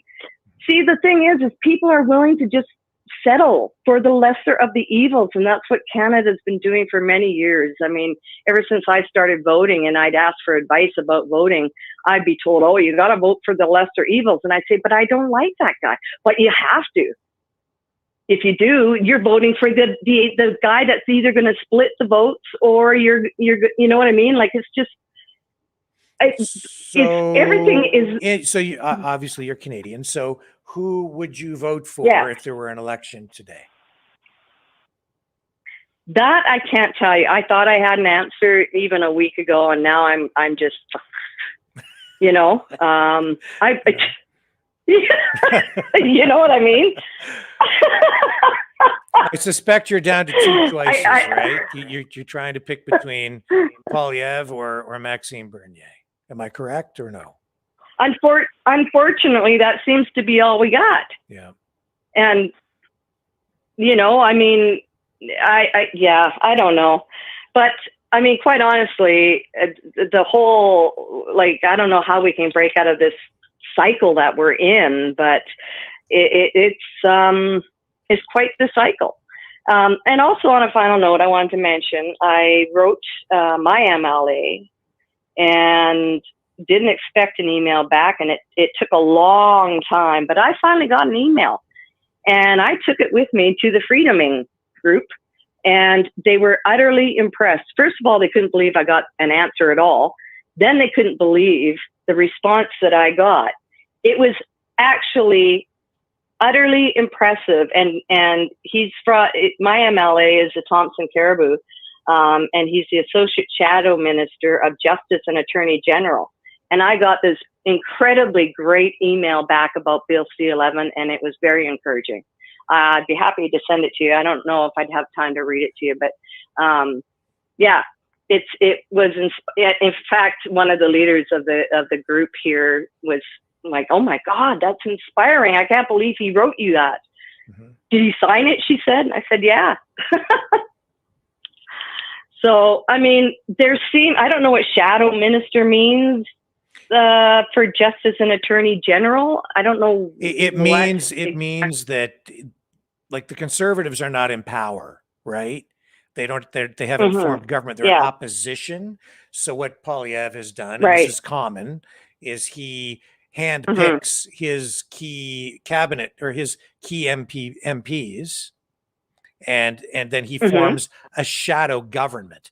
Like it mirrors what the government is doing. So the federal government, the Liberals, they have a justice minister. He'll have a shadow justice minister who also follows the portfolio, but then that's his area of specialty. And during question period, his shadow justice minister might be the go-to guy to stand up and ask questions in the House during question period. And then what we've seen in the last couple of weeks, I mentioned this yesterday, you're going to see a lot more of this. Poilievre is, when he's making these announcements and these stops and this sort of like pre-election campaign tour that he's doing right now, he's bringing along with him whichever shadow minister is related to whatever announcement he's making. So if it's housing, then he would bring his shadow housing minister with him, and then after he's done making his statement, he brings that shadow minister forward. What he's doing is he's telegraphing to the public that he's ready to govern. He has the team in place. He's organized, ready to go, competent, Of course he is. and Yeah. ready to do it. So people can have confidence in him and his team if they vote for him. Mm-hmm. Yeah. Yeah. So, yeah. So I guess my MLA must be a conservative then. If Very he's likely. calling Yeah, I think himself so. I'm not sure which riding you're in. an associate shadow minister. Yeah. Yeah. Yep. Huh. Well, it was an encouraging thing that he's fighting. He's saying no to the Bill C-11, C-18 all the way. Mm-hmm. When he's in there, but yeah, it's hard to imagine. I mean, we've got so much corruption going on at every turn that it's hard to have faith in anything coming around, really. But it just seems really like, you know, it's hard to stomach all this talk, like Freeland again, putting more money out somewhere. I can't remember where. And all this money going to the Ukraine. We know it's a money laundering scheme. It is. And Canadians are suffering. There is no attempts to help our people. Our borders are wide open. We got more and more people coming in that we cannot support. And I would have a lot more faith in Poilievre if he, actually started talking about the SDGs. I would have more faith in him if he didn't support the supply chain that Trudeau put in place, but he actually came out and actually said he supports it. That really bothered me. What do you mean he supports the supply chain? There's a supply chain system that Trudeau put in place, and actually Scheer, was it Scheer? No, not Scheer. Oh, that other guy that. What do you mean by he that? looks Like when they refer to the supply chain, what they're really referring to is something. It's just about the way the economy works. There are supply chains for every kind of industry, right? So when they say the supply chain is broken, what they mean is production is broken. When COVID came along and they implemented the lockdowns and shut down businesses, they broke the supply chains because if you take, for instance, like the supply chain for the auto industry, you have assembly plants that are run by the big auto companies like Ford, General Motors, Honda, right? Toyota.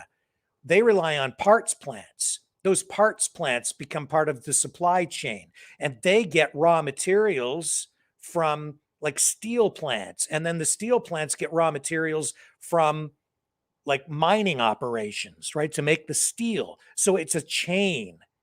And each industry has its own sort of supply chain. And those supply chains are like multi-pronged. Like the steel industry supplies a lot of different industries.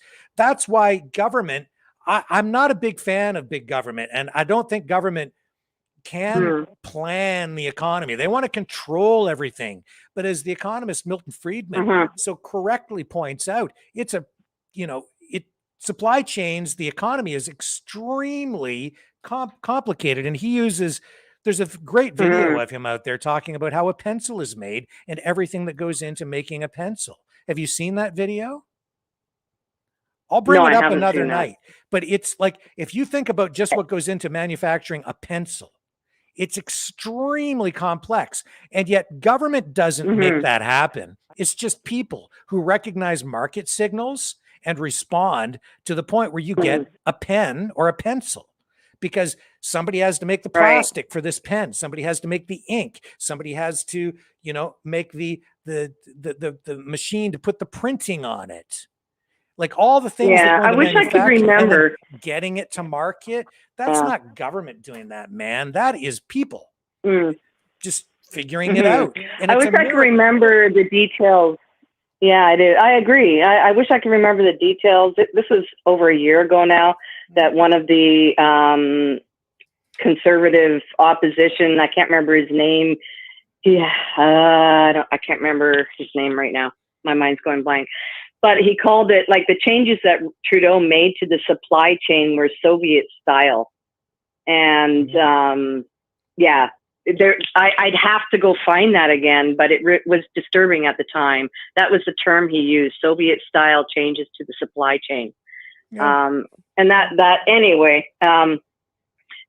So I mean, you know, there's just those things. I wish he would, you know, stand up for our nurses and our doctors and bring them back in ASAP. If he was really there for us and wanting to support Canadians, he would do exactly that. He would win my vote alone on just that. Mm-hmm. And yet he doesn't. So there's things to think about, right? Like, you know, and again, the lesser of the evils and all that kind of stuff. I get it. You know, this is what Canadians do. Pick the lesser of the evils. But man, it would be real nice to break the mold one day and get out. I'm less critical of Poilievre than you. I think that he's a political realist.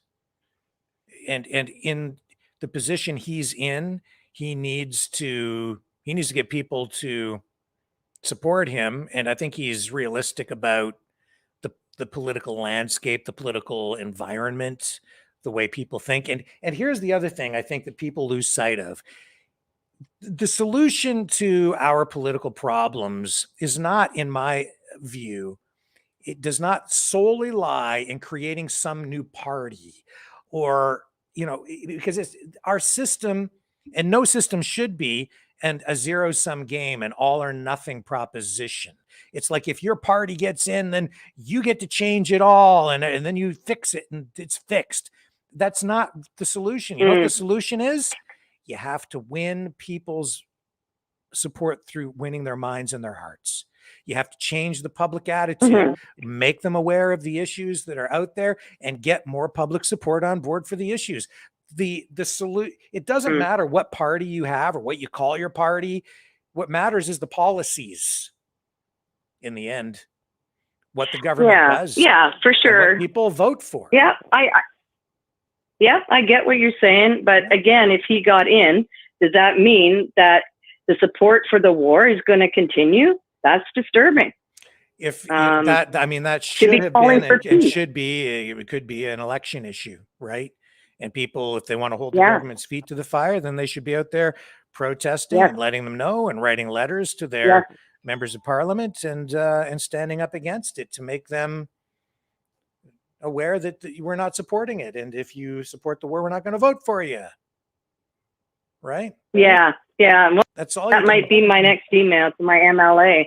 But it's just, unfortunately, you know, you get to our Governor General, who is a WEF. It just ends up hitting a brick wall again because of that. Yeah. So we're kind of damned if we do and damned if we don't, it seems, somehow, right? Well, get enough people, you know, to understand and support your position, and hold the politicians' feet to the fire, and you can make a change. And get involved. That's what I've been saying for a long time. Yeah. And speaking of that, we better jump off the call, because we do have somebody who is getting involved in politics, and he's waiting in the wings. Derek Smith is going to join us as soon as we come back from the break. So thank you very much for the call. Sounds good. All right. Take care. Okay. Thanks, Rick. See you. Bye. Okay. You too. Bye. All right. So we're going to drop out of the calls. Sorry for leaving some of you folks hanging there, but our guest has arrived. So let me just get everything set up here. I'm going to pull out of that, and we'll run a little transition here. And when we come back, Derek Smith, Calgary's next mayor, will join us.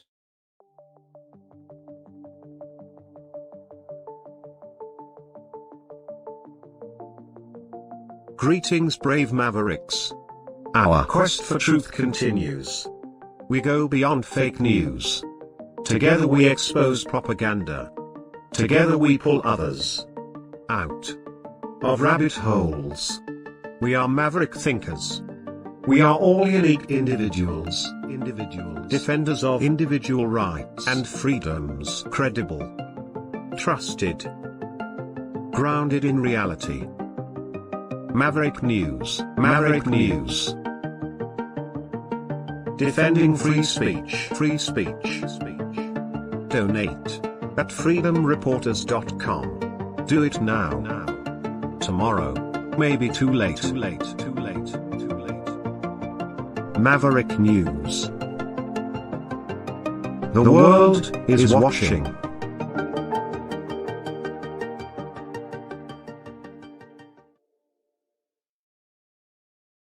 Okay, let's bring him in. Our feature interview tonight. Hello, sir. How are you tonight? I'm great, Rick. How are you? Thanks for having me back again. My pleasure. Thank you for coming back.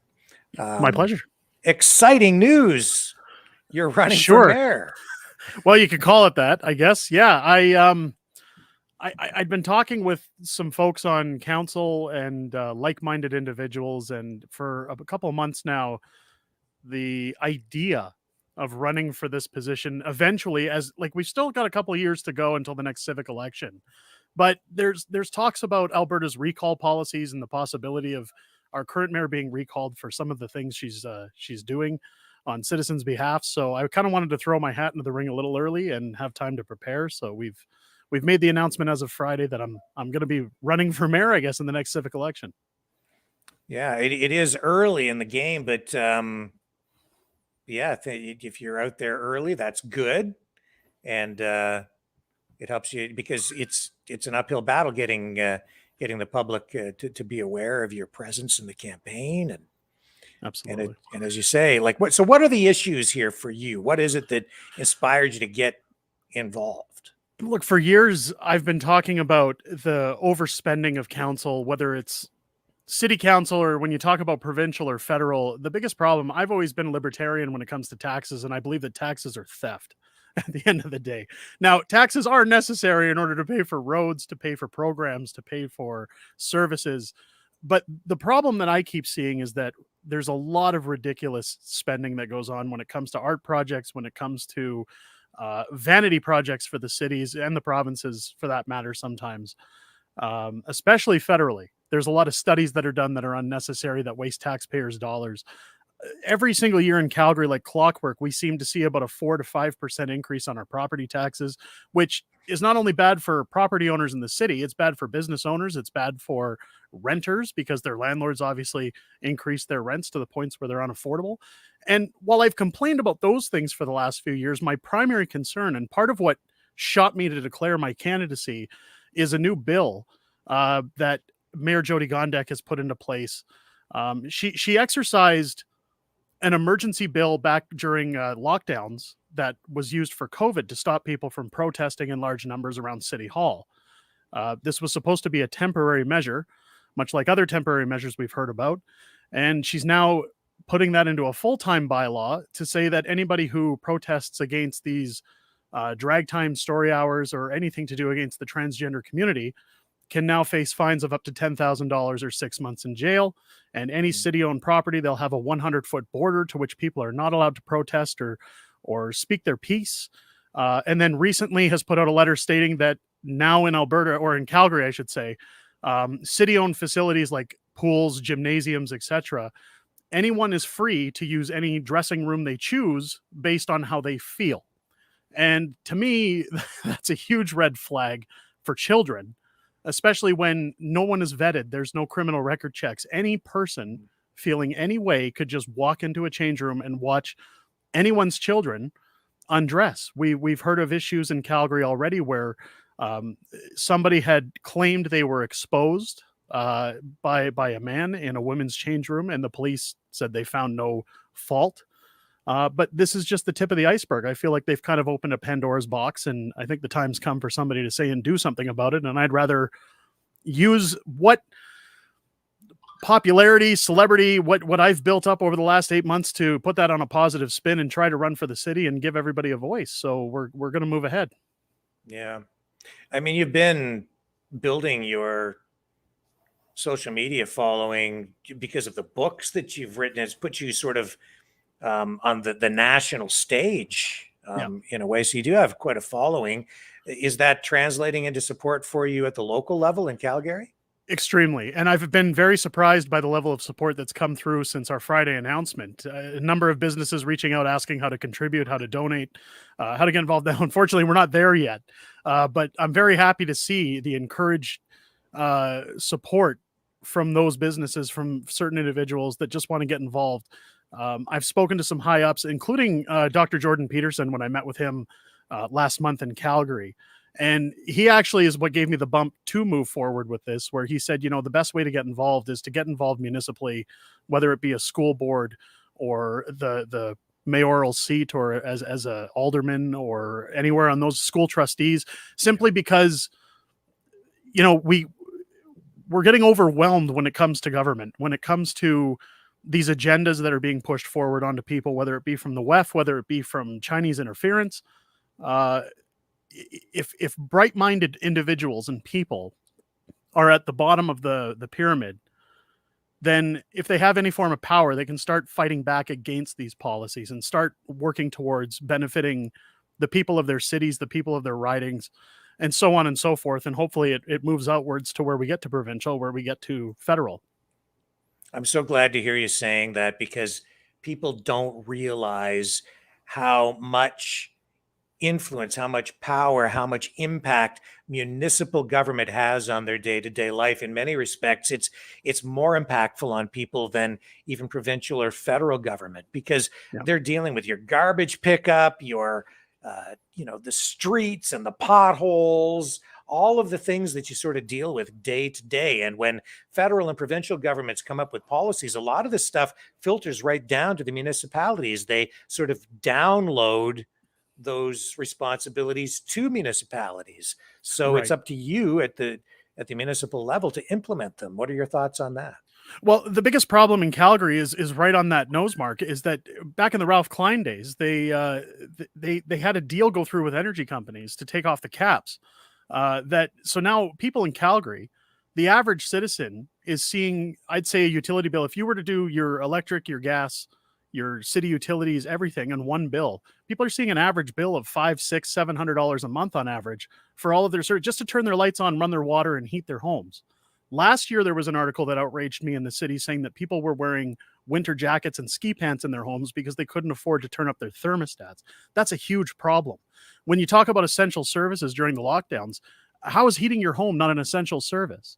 Anytime these companies come back and say, well, we're going to rebate, like I give props to Danielle Smith for saying we're going to send rebates to people for energy bills or for their families to afford things.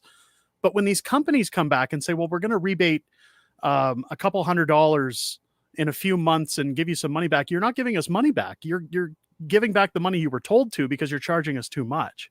And that has to come to a stop. People need to be able to afford to live. Right. So what's it going to take to win the race? I mean, you're going to need money. You're going to need a team.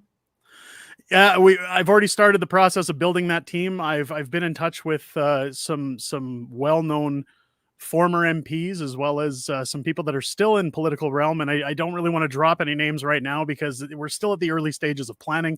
But I've also been in touch with some folks that I've met through outside of the Freedom Convoy, through the Freedom Convoy, and some of their folks that were good with fundraising and that were good with getting political aspirations across the map. So I don't see us having too much of a hurdle to cross when it comes to funding this campaign or getting people on board with it. The consensus that I've seen, again, since Friday, and Twitter is such a toxic place, but I honestly expected a lot of blowback when I made the announcement that I'm going to run for mayor. And I'd say 98% of the comments were positive. And it seems like there's a very strong collective of people in Calgary that are just fed up. They're fed up paying for nothing. When it comes to our property taxes or any of our fees or taxes that we pay, we're charging people on a 1 to 10 scale at an 11, and we're giving them a 3. And we can't do that anymore. So what needs to happen is it needs to be more attractive to businesses. It needs to be more attractive to the average consumer to be here. This was once a booming city. Oil and gas, we have some of the cleanest practices in the world. And we need to promote those. We need to be the world leader in that and set an example.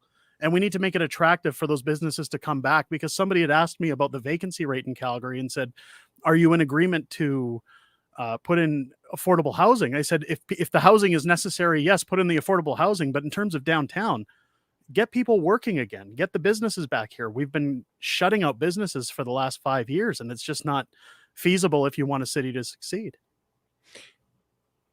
And even though you're running at the municipal level, Calgary is one of Canada's largest cities. It's one of the most important economically. So anybody sitting in that chair does actually have a voice on the national stage. How would you use that voice at that level?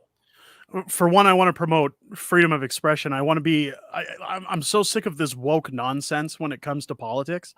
Government doesn't have a job in telling people what to think, what to believe, what to put medically in their lives.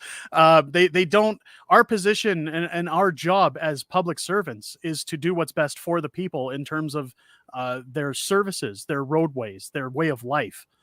I would want to have an open door policy as the mayor to say that I want to listen to the people around here and I want to promote ideas coming in from our people, because Calgary is such a booming city of different cultures from all over the world that it's important to learn things. We don't know everything, and it's important to take that in. But when it comes to the world stage, I think it's time to say enough of the woke nonsense and let's get to work. Let's start promoting what works for this world. I'm all for alternative energy sources, but we're not there yet. We're going to need oil and gas indefinitely for the future. And I'm happy to use those things while researching other methods of energy, so to speak, when it comes to fuel for vehicles or fuel for your homes. But in the meantime, let's use it responsibly. And let's be a world leader in that. Let's set by example. So that's what I'd like to do. You have sort of declared war on woke. Yes. Can you elaborate any more on that? Well, I mean, Michelle Rempel-Garnier said it best when she slipped the tongue in Parliament, and she said enough of this woke shit. And that's exactly where I'm getting to, is that Christine Anderson was in Calgary just over a month ago, and Mayor Jody Gondek spent a week and a half on Twitter tweeting out, wanting to find out whether or not she got a white hat. Now, the white cowboy hat is a ceremony that goes on in Calgary whenever an honored guest comes to town, where they're presented with the white cowboy hat. And rather than tackling the homeless people in bus shelters right now that are doing drugs and attacking people or that have nowhere to go, she's worried about white cowboy hats. That's not what a mayor is supposed to do. We need to focus on policy. We need to focus on what's good for our people. And the woke stuff is just really a pivotal point that's stopping us from moving forward. We have to be less concerned about how people view things and more concerned about how do we give people what they need. Ben Shapiro said it best when he said, fact doesn't care about your feelings. And I feel that the times come where I care about how people feel, but at the end of the day, business is business, and we need to get down to business or this city's going to crumble. Yeah. Where is your support coming from? I would think it must be coming from freedom movement people, mostly because of your books and the work you've done online, but you need to appeal to a broader cross section. Where do you think you're sitting on that spectrum? One thing I found really surprising, again, when I talk about the amazing support that's come forward, is that I figured it would be the same thing. A lot of freedom convoy type folks, any of protesters from last year moving into this year, talking about rights and freedoms and processes. But surprisingly, the people that have reached out to me and engaged with me have actually been all over the province as well as in the city, saying, I want to move to Calgary to support you. I want to come and they've just said, I've just had enough of government. I've had enough of the overreach. Regular everyday citizens are reaching out to me, finding me online through different methods right now, saying, I can't believe you've made this announcement. I've heard of your books. I don't have them, but I'm so grateful that you're stepping up, because somebody needs to, that is not involved in City Hall, that is not involved as a lawyer or an accountant or the typical person that runs for this position, that may have big companies lining their pockets for policy pushing. And that's essentially what I want to try to run with my campaign, is a campaign that's funded by change, not by people looking for a handout. Right. At the municipal level, of course, in Canada, we don't have party politics as much of a factor there. So is that an opportunity for you maybe to bring a wider group of people into your circle and win those hearts and minds? Well, I think when they say the mayoral race, they always say the same thing as you just mentioned. We don't really affiliate with a political party. And that's one of the reasons that I find it attractive to run for mayor, is because I've always been party neutral. And I've talked about that in our interviews in the past, Rick, that, I tend to weigh my vote based on what's going to work best for my lifestyle. When it comes to people voting municipally, I would ask people, if you enjoy paying more taxes, if you want to pay more at the pump, if you want to, struggle to find work, if you if you want less services, vote for the other guy. If you want a break, if you want an average person who has had to decide, do I pay my utility bill or put food in the fridge? Then this is where your vote matters, because those are the things I'm going to be taking care of and thinking about when I'm sitting in that chair. Is that I've been there, and I'm not someone who's been overprivileged in the city for 25 years, rubbing elbows with high-end executives. I think it's important to get more. If anything, I want to strike a movement with other cities to see what's going on between myself. I've had conversations with Chris Sky. We need more people that are willing to step up, that are willing to take the attacks, that are willing to say, enough is enough. No more dirty politicians. Let's get some real average Joes in these cities that care about these cities and that are willing to make some changes. Why don't you tell people a little bit more about your background, since they're going to want to know that before they cast their ballot?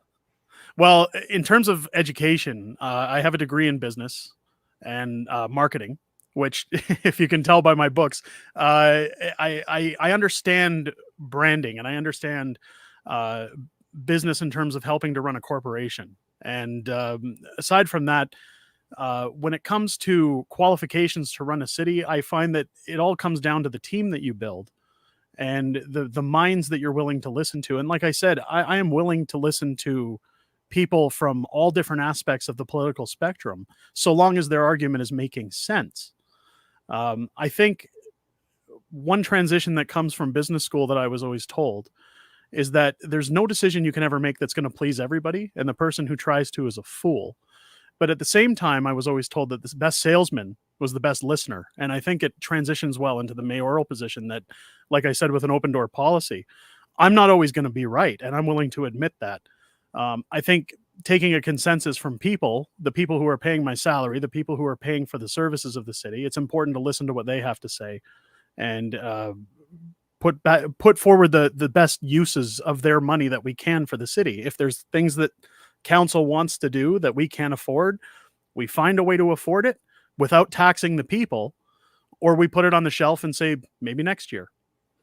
We keep hearing about things, like 15-minute cities and municipalities adopting things, these kinds of policies aimed at getting to those globalist goals, I guess. What are your views on that with regard to Calgary? I'm not even sure where Calgary is on that front. Right. So I've heard lots of stories about Edmonton announcing that they're planning for 15-minute cities. When it comes to convenience for people, I live in a neighborhood where there's a Walmart nearby, there's big box, there's grocery stores, there's movie theaters, but that design's been there for 25 years. And I'm not going to say that's a 15-minute city. But if the topic of 15-minute cities ever comes up or arrives in Calgary, I've been doing a little bit of research in terms of, I mean, when I'm doing my YouTube videos, we look at, what are 15-minute cities? What is the goal with 15-minute cities? I've been following a lot of what the World Economic Forum has been pitching on that. I can tell you right now, none of that has any place in Calgary. If I'm the mayor, I will not entertain that idea. I am not interested in that idea. Again, control seems to be the end goal with 15-minute cities. Mm-hmm. And I don't think the government has a right to control its citizens. I don't think it has the right to do anything but serve the people. And that's what we need to get back to. Right. I mean, it comes down to urban planning and efficiency. Mm-hmm.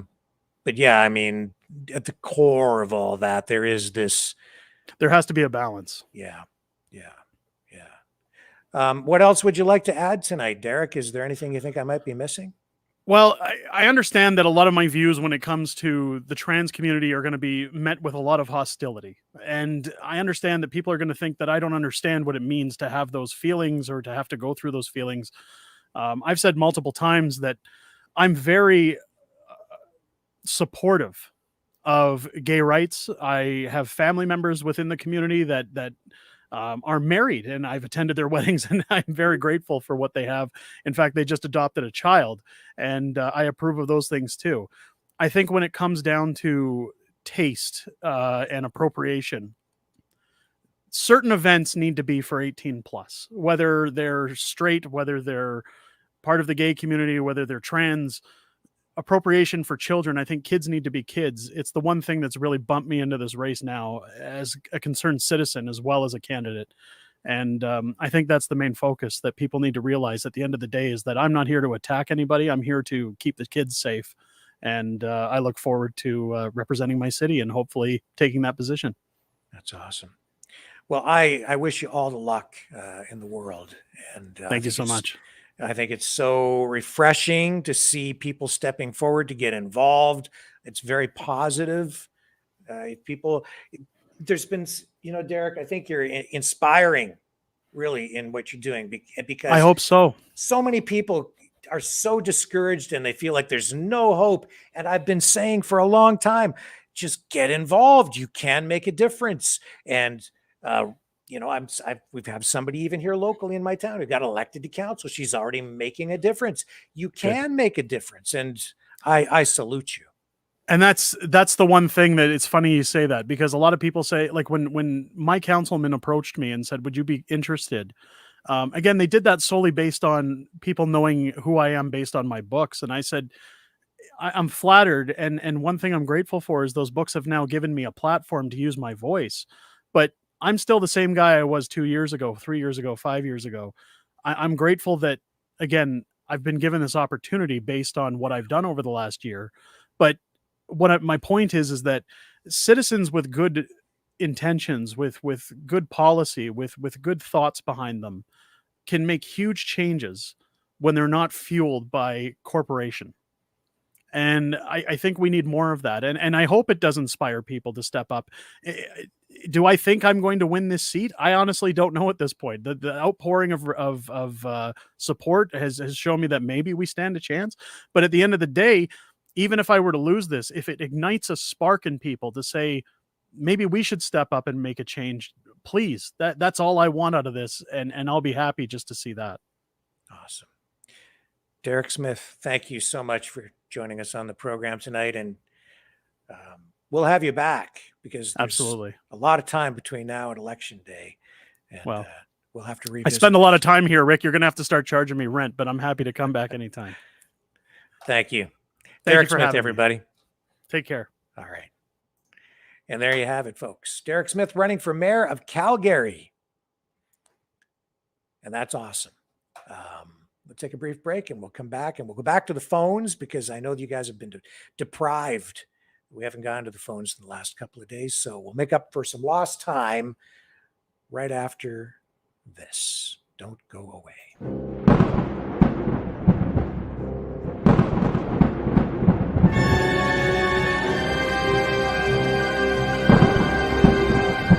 Fear not the storm, for truth is on our side.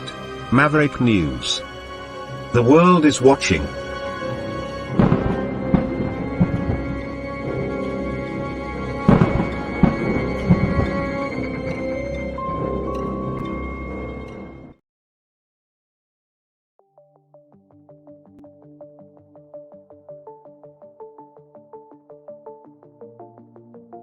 Greetings, brave Mavericks.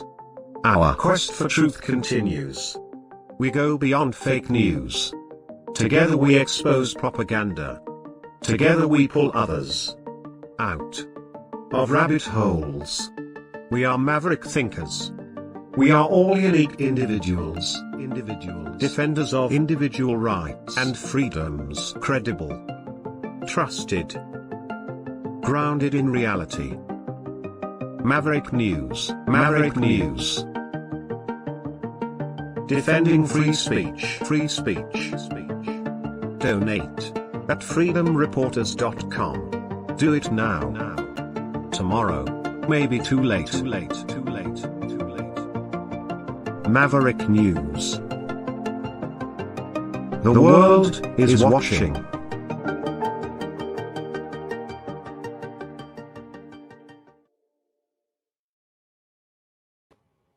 The phone lines are open. Here's how you can join the conversation.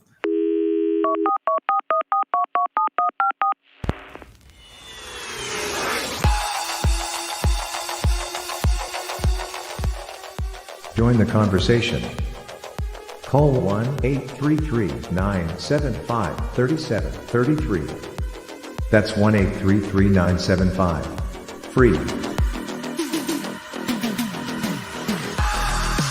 Speak up. Speak out. Make your voice heard. Maverick News. Fighting for freedom by defending your right to free speech. Be a Maverick. Join us.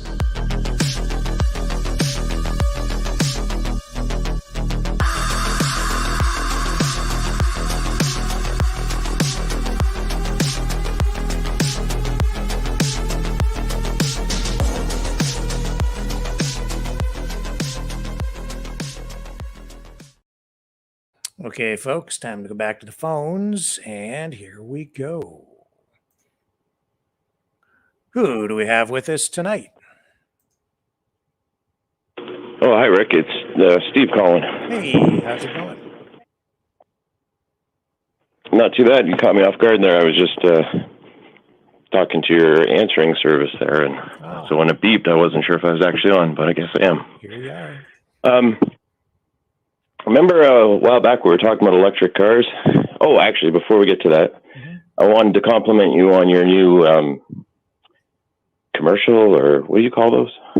Promo transition thing.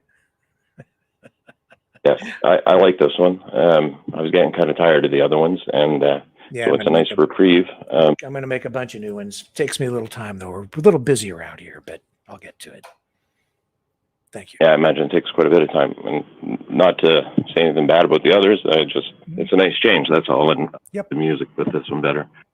Anyway, we were talking about electric cars a while back, and over the weekend, I saw a report out of Australia. I think it was on their Sky News, and it was talking about electric cars and fires.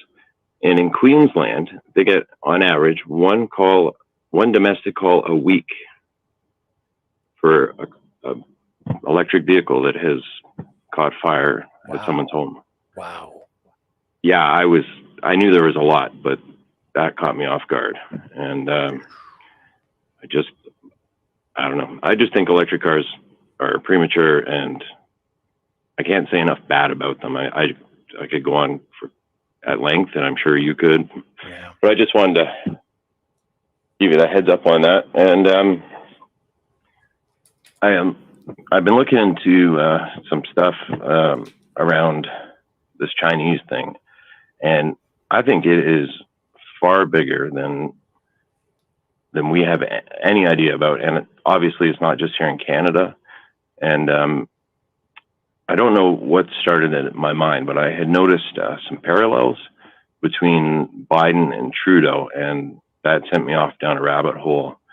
And there is more dots than I figured to connect. I haven't connected them all, but when I get there, I'll update you. But it's kind of interesting that as we've learned recently, well, I guess we started learning about it a couple of years ago, but Biden was getting lots of money funneled through a foundation and seems to be receiving, kickbacks through a foundation. Trudeau, the same. And there's some other similarities.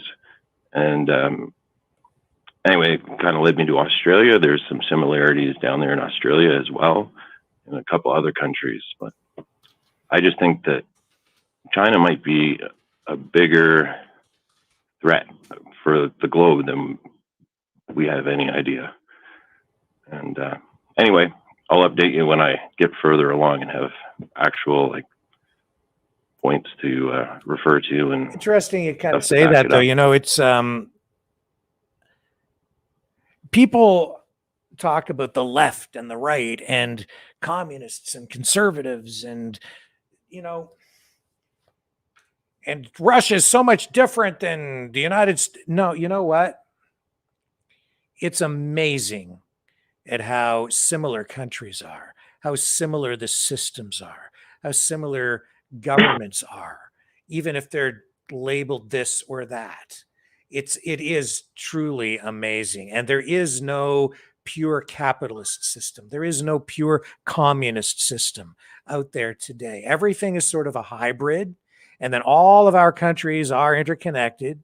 And it's unfortunate that this war is sort of disconnecting us. But you looking at these similarities in the way that these campaigns are being run, or maybe the way even money is flowing, the one thing that is unique and different about the Chinese is I think they have really found a way to influence other countries through the flow of money. I'm not even sure if that is that much different in a way than what the US does, except that the US and NATO, they use military might to back everything up and to coerce countries into doing their bidding, not just money. But the Chinese, as much as they're supposed to be a communist country, they're really a mercantile country. They're all about the economy and doing deals, and that's what they're focused on. And I would say that in that way, they're much more success. They have been much more successful in spreading their influence globally. And in some cases, though, yes, you're right. The money, I think, is, well, we know it's flowing in sort of illegally and through back doors and in shadowy ways to politicians, bureaucrats, people, and institutions where they can exert influence financially through money. Yeah. What you're saying about the, purely communist or socialist versus capitalist, or I've been saying that for a number of years, and I was pretty much just out of, I guess it was out of college at that point. I went to university and then college after. And I was doing an internship, and one day I was just talking to one of the guys, and I had made a comment. The next day I got called into the boss's office, almost got fired over my comment. And to this day, I don't know why they were so fired up about it. But I had said, I was comparing, and I wasn't in the politics really at the time, but I was comparing the economies of North America, Chinese. And I said, if you think about it, I would say that right now, China is probably more capitalistic than United States or Canada. And I would say that we're behaving more communistic than China or whatever. Mm-hmm. And a month later, so I got called in, they almost fired me over this. And a month later, I think it was Time Magazine, had a headline, most capitalistic place in the world is Hong Kong. And I just left the magazine on the table in the front of our office one day. Yeah. But although Hong Kong was at that time not really part of China, and it was a hub of capitalistic activity for sure. Not communist, but that's a different story. But even China, you look at all the manufacturing that's there. We rely on China. We talked about supply chains. Our supply chain is entirely reliant on China now for just about every industry we have, including our food industry. They're absolutely capitalistic that way. Yeah, we ship chickens over there to get processed and have them brought back as, chicken breasts and chicken thighs or whatever. I mean, we could easily do that here. It would be far cheaper in my estimation, but it's some part of a trade deal that just doesn't make any sense. And actually, now that I think about it, 2 nights ago, I think you had a caller, actually it might've been longer than that, around the drug stuff. And she had said, she brought up the opium wars. And I really don't think that she's too far off. There's a lot of evidence to say that they are using opium. I mean, we're talking about a culture that's 5,000 years old. They've been through this opium trade and opium war before. And, I think that it might be an element of a soft war that they're conducting. There's a lot of evidence to support that. Yeah, I would not honestly be that surprised. I think they're. It caught me off guard. I wasn't thinking down that avenue, and then all of a sudden, I heard somebody make that argument not too long ago. And then that caller brought it up, And I got thinking about it afterwards. I'm like, yeah, you know what? There's maybe more evidence to China being the aggressor, but just they're so good at doing it softly that, and you know, that's a technique, right? Just passively overwhelm, just either by population or in soft ways, just overwhelm your opponent. Yeah. It's pretty sinister if they are engaging it in that way. And if it's not the government, it's certainly drug cartels that are bringing the drugs in. Regardless, it is definitely having severe negative impacts on our society and our economy, because it makes people unproductive and destroys their lives. And you're right, the government just might be turning a blind eye, and that's a passive form of involvement right there. You know, a tacit, there you go, you know, carry on. Yeah. Yeah.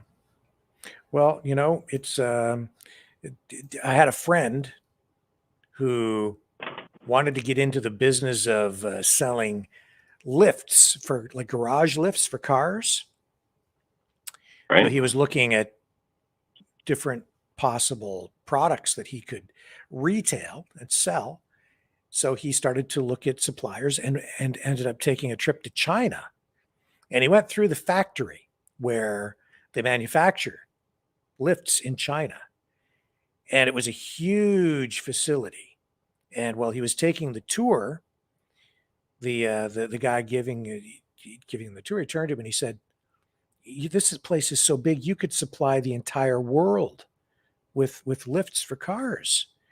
And the guy looked at him and he went, "Yeah, we do. That's what we want to do." You know, they think on a scale like that over there. And that's sort of the part of the difference, right? That has helped propel China to the level that they're at today. We need to change our attitude over here too. But government, I think, is largely the problem, not the solution. That's just my opinion. They're in the way. I agree. It dumbfounds me how insular our government's become and small-minded. When you think about the mega projects that we did in the early, 20th century, like just look at the Hoover Dam. The idea to build something that large to dam water up just boggles my mind. Or Northern Quebec, and get it done. Yeah. I would, to me, I would have been thinking, let's have a bunch of smaller dams in different places to take on something like that. You got Lake Mead out of the deal. It's like that's pretty substantial. Yeah. Have you been to the Hoover Dam? Have you seen it? No. It is actually, so big. It has sparked interest in me. So I've just looked at pictures and read kind of the history about how many people were involved in the construction of it and where the concrete came from. And yeah, I went there. I've been there. It's massive. Unbelievable. I think I'd get vertigo. Wow. It's just, what an achievement. An engineering miracle. A marvel. Unbelievable. And I think that we've lost a lot of that, that optimism, that forward-looking, positive, can-do spirit, that we used to have back in like the 50s and the 60s and just, prior, just lots of generations before. But I don't know, there's something lacking. Now everybody looks to the government for everything. And I don't know, maybe I'm wrong. We know we do have SpaceX. It just doesn't feel like, maybe it's just because some things are just too commonplace and we take too much for granted. There's still a lot of positive stuff going on out there, but. I find that there's when the government does something, or even when they contract it out, there's never a long game. There's no longevity in anything anymore. I just think about our hydro projects, and it's all they do now is patch, and there's no, I don't know, staying power to it. And I think maybe the government should never have sold it off. I think about Ontario and how they sold it to Ontario Hydro and then Hydro One, and which each successive purchaser, it just seems to get more feeble. Yeah. And to me, hydro seems to be something that should be easily solved and could be a long-term thing. We're still using components that are 100 years old, and the modern component seems to be the parts that don't last. And just the idea of not hardening the grid. Why would we not harden the grid? Something's going to happen, whether it be a solar flare or, heaven forbid, an EMP. Something's going to happen one day, and we're going to have another version of, 2001, when our grid went down here in Ontario. Oh yes, I remember. Yeah, I remember that well. Yeah, I had just actually left. I was in the territories at the time, but I've experienced them. I was down east for a long spell without hydro. It was a little colder. Yeah. Yeah.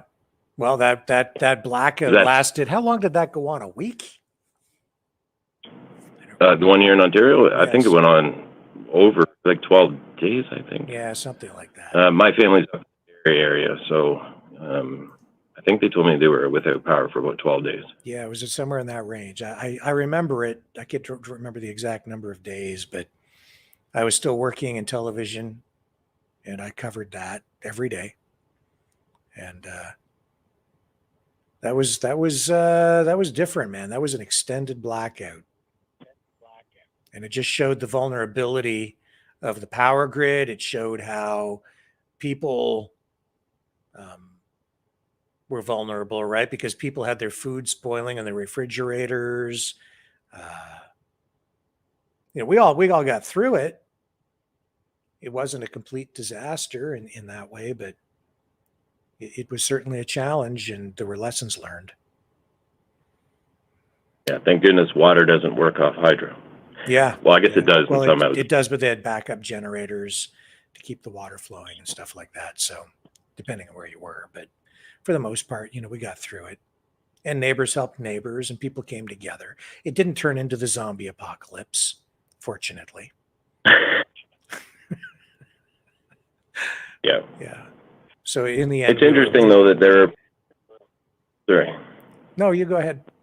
You find interesting that there are preparedness plans at every level of government, even in the CDC and the World Health Organization, for a zombie apocalypse. Even what was it? Google or one of the tech companies even rewrote their manuals to accommodate a zombie apocalypse. Or are you not familiar with that? I've heard about that. I'm not personally aware of, I've not seen any zombie apocalypse emergency plans firsthand. But it was kind of. There are probably some out there. The CDC. And I think it's the CDC. They changed theirs. It's more like a comic book now, but that was the first one that somebody showed me, and it was like full on real deal. It looked like the one we had through my work. I worked in a building, and it was hospital related, and so we had we would be the center where if there was that kind of thing, it would come. So I had seen the manuals before. It looked just like that manual. Yeah. Same setup and everything, and it was on their website. And now I think it's been changed, and it has it's more like a comic book style on their website now. Anyway, I just thought that was weird, and hopefully it never comes to that. But you mentioned zombies, and it sparked my thought, and I just don't understand, if there's not something to it, why so much money has been invested in doing up those plans. But anyway, that's a whole other topic, really. I saw some people driving around in their cars with masks on still today. So it's a thing. What can I say? What can I say? But I have to say this, I can't tell you where, because I don't want to embarrass the person, But I was encouraged a little bit today because a friend of mine works at I'll say a retail store. Okay. And I had to go out today and I had to run some errands and send out some packages. And I went to this place and, during the pandemic, and this is a confession, this person wore a mask and was all in, right, on the lockdowns and the masking and the social, all of it. And I've known the person for 20 years. And I used to go in and I wouldn't wear my mask. And we never got into an argument or anything, right? But it was clearly a bit of friction. But today I was there. This person was working and they didn't have a mask on. Everything was kind of normal. And I was so grateful that things didn't deteriorate between us to the point where we got into arguments about it or anything, because today I just realized that we'd come back to a place of pretty much normality, of friendship, and that had been pushed to the side. And I don't know where that person's headspace is at on all of those issues now today after everything that has come to light.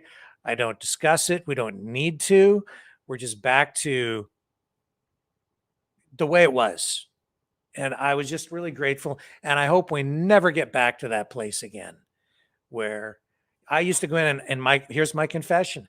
I used to get upset inside with this person because it was almost like I wanted to take it out on them, because they couldn't see things the way that I did. I never did express it that way.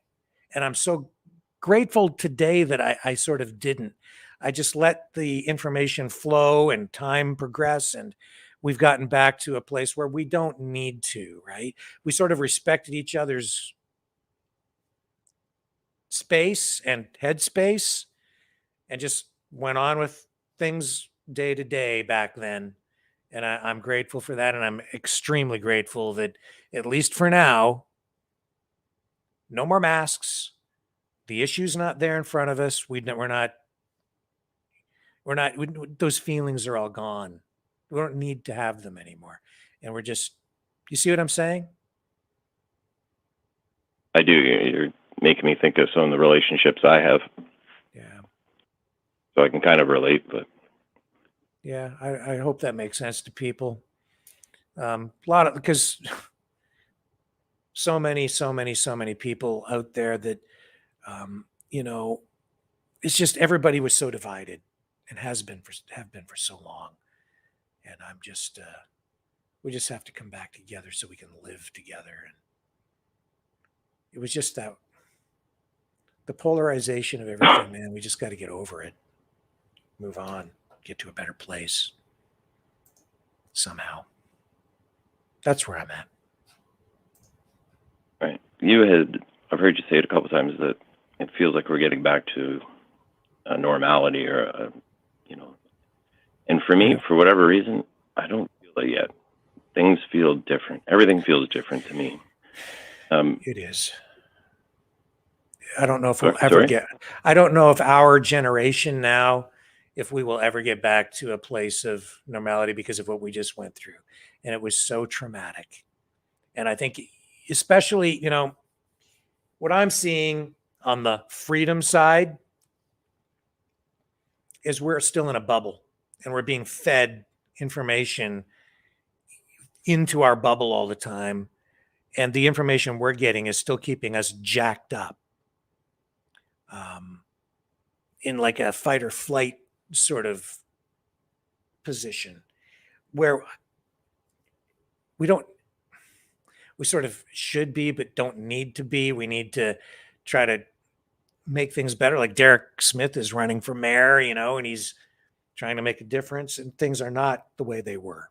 I just don't think they ever will be. But we need to keep, what am I saying? We need to keep things in perspective. It's important to keep things in perspective and keep things real. so that we can go to the store and interact with the people who we were maybe inside angry with before because we were so divided. We can't go through life like that. We can't go through the rest of our days holding on to that anger and that division. We've got to let some of that go, so that we can just function and stay in a positive frame of mind, so that we can embrace each other again and respect differences of opinion. If we don't, we're going to go to our graves prematurely from heart attacks with hate in our hearts and our heads. I just don't want to do that. Well, anger will certainly eat you up. Been there. I try not to, like I mentioned before, the fact that Trudeau irritates me to the way he does, just the sight of him, that bothers me that I allow that. And I can't control it. I've tried, but he does. He's a trigger for me. It's just the sight of him, his voice. But I hope that people don't forget. I mean, get over it and try and move on. But I don't want us to forget. We must remember. Oh, absolutely. Or we will allow that totalitarian step to keep going. I agree. And I don't, by any sense, are we any... we're not much further along. We are in some respects, but in some respects, I think we're further behind. They were not... I mean, whoever is doing this, whatever their motivation is, they're still moving full throttle ahead. And I think that part of their tactic is to throw more things at us than we can deal with. I mean, they're the government for the most part, throwing these things. And I mean, they can launch 6 initiatives with 6 teams to do it. And if you only have, we don't have the resources, we don't have the money, we don't have the experienced people, it's hard to fight back against these things. And I think that's one of the tactics they've been using. You got, they're going after the internet, and they're going after the guns. And, I mean, maybe this question about Chinese interference, maybe that'll slow them down a bit here in Canada, or at least the Trudeau government. But whatever's behind them might keep on going here in Canada. And it's certainly going to continue elsewhere in the world. And they are pushing hard for whatever their goals are. I mean, I know some of them, and I have an idea what's going on, but I don't think anybody fully knows or who's running the show. I mean, it's certainly not Trudeau. It's certainly not Schwab. There's a group we don't know about. I'm positive of it. I come from a Christian perspective. Ultimately, it's evil, and it's coming, from Satan's seed or whatever. But whatever this is, it is vicious, it's ruthless, and it has an agenda, and it's not stopping. Appreciate the call. Thank you, sir. Thank you, Rick. Appreciate you gave me. All right. Have a good night. Have a good night, too. Okay. Who's up next? I don't have a name on the screen. Rick, it's Deborah calling back. Hey. I'm sorry to call back on you, but I just got a breaking news. I think it's breaking. The Liberals float the possibility of making a motion on foreign interference a confidence vote. Yeah, I'm not surprised. I started hearing about that yesterday. Yeah. Yeah. Wouldn't that be fantastic? Because I read the article just now and I got goosebumps. I thought, oh my God. Oh, I got all excited. It's a big, long, blah, blah, blah. But basically they're actually verbalizing the corrupt government and that the NDP and coalition and all that is a nightmare. And where are you finding this? What's the source? The source is National News Watch. And do they have any quotes from anyone? I wish I could just send you the link. It would be so much easier, but Mia Rabison, the Canadian Press, reported by the Canadian Press, first reported today, with files from Dylan Robertson. They're going to hold a public inquiry. Just skimming through here. I'm just trying to find. I mean, we've been wanting this for a long time, right? I know that myself and thousands of people a couple of years ago voted non-confidence, and it fell on deaf ears because the government is WEF, right? We actually, the system crashed because so many of us called in. And yeah, it fell on deaf ears. But if this happens, if they can do this, this would be pretty big, would it not? Well, I'm not seeing any other media outlets reporting that this is the case. So there's a budget coming up, and the way the system works is a budget is generally considered to be a when they vote on a budget, that's an issue of confidence. So if a budget is defeated, then the government could be dissolved as a result of that. They could push to have a vote of no confidence in the House, but there's a procedure to be followed in order for that to happen. With me not seeing any other media outlets saying that this is actually going to happen, I'm a little skeptical that this is still just a rumor or something that someone or some people are hoping will happen. I don't, so I wouldn't say that this is a real thing. Mark Holland said, I don't know if you know that, I don't know the name Mark Holland, but said he's not ruling out turning a conservative motion on foreign interference into a confidence vote that could topple the government and would test the strength of the supply and confidence deal. So he's between saying the Liberals and could NDP. turn it into a confidence vote. So it's not it isn't an absolute thing, but yeah. So I've been hearing that kind of talk in the last 24 hours. So it could happen. I'm of mixed mind. It just came across my screen and I went, ooh. It doesn't mean it's it's definitely going to happen, and I have mixed feelings about it. Right. Mixed thoughts. I think that Justin Trudeau wants an election. I think he wants he probably does because he's so crooked. Well, no, I think he wants an election because the economy is tanking, and I think he'd like to go to the polls. I think he's probably wishing he could have gone to the polls sooner, because I think we're in for a really rough ride economically over the next even 3 to 6 months. And by the time he goes to the polls now, the economy is probably going to be in much worse shape. So I think he was hoping to have an election before the economy tanks. So I'm not sure where he sits on it tonight, but in order to get an election, this might be the issue that he actually uses to have an election. Okay. Yeah. Because I think it would actually be a better chance if we waited 3 to 6 months when the economy, when the banks start to crash even worse, and inflation is higher, and unemployment is fueling. We've got huge stagflation, and the currency is maybe, kaput. And I think it could come within 3 to 6 months. So much better chance of unseating the government then. But if he gets reelected now, and the polls indicate that he would form another minority government, which would mean at least another year or two of a Trudeau minority. Oh, God help us. Right. So that's what I'm thinking. That would be a nightmare. So we'll see what happens. But I'm with the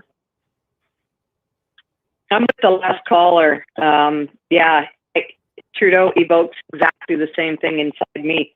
So I think that's becoming quite a universal thing across our country. Yeah. It's unfortunate, but it is what it is. I mean, that he's created that himself, and I don't feel sorry for him for that in any way, shape, or form. But it was Roman Baber that it was part of his platform about the supply chain. I remember his name now. So that's where I got that information from, about the Soviet-style supply chain changes that Trudeau made to it. And they questioned Poilievre on it. And Poilievre said, I will not change anything that he changed. I support it. So I still need more context to understand what that means. Because Justin Trudeau, the government can't just change supply chains. They can provide incentives and tax people and companies to do certain things or give grants, but to completely alter the supply chains, they did that by locking everything down. I don't know if it was a big. Yeah, they did. Yeah, I don't know if it was a big change, but it was something that Trudeau initiated that was worthy of being part of Baber's platform. That's all I remember now. But anyways, I noticed in the chat some of the people saying, "Are we still talking politics here? It's over." Wow, it's like I guess they don't realize just how much trouble we're in. I'm the least political person I knew, and I'm terribly, terribly worried. Are you talking about Roman Baber says conservative leaders, so he would not support supply management? Is that what you're referring to? I'm just looking it up here. I don't know if it was supply man. I can't remember because it was so long ago now. My life has been full. But that stuck with me, though. He called it Soviet style supply. Yeah, I thought it was supply that's not supply chain management. What that's referring to is something different. That's like supply management. That is like and if I'm reading this correctly, and I'm just skimming it, but it's like the milk. Yeah, right here. I'm not sure that Pierre has the same position. I would also not seek to protect supply management. I would seek to phase it out. If Mr. Polyev proposes that we should eliminate gatekeepers, then we should certainly not place quotas on how much dairy we produce. That's not supply chain management. That's supply management. That's like the dairy farmers. They put caps on how much they're allowed to produce in order to drive the price of milk. Okay. Up. So they artificially inflate the price of milk by forcing farmers who produce to only produce so much. And if they produce over a certain amount, they have to dump it. They literally dump it down the drain. So people can't have it. There was a lot of that going on. Yeah, there was a lot of that happening over the last few months, actually. Yes. So it goes on all the time. It's been going on for years and years and years. And that's one of the main issues. Maxime Bernier did not win the conservative leadership when he was running against Scheer. And Scheer made a deal or aligned himself with the dairy farmers who supported him. And in the end, that gave him the extra 1% that he needed to defeat Maxime Bernier for the leadership of the Conservative Party. It was the dairy issue. And that's what Baber was referring to. That's not supply chains. That's supply management. And there are a number of industries, particularly in agriculture, where supply management is employed. It is very much a socialist, communistic full government control of an industry approach.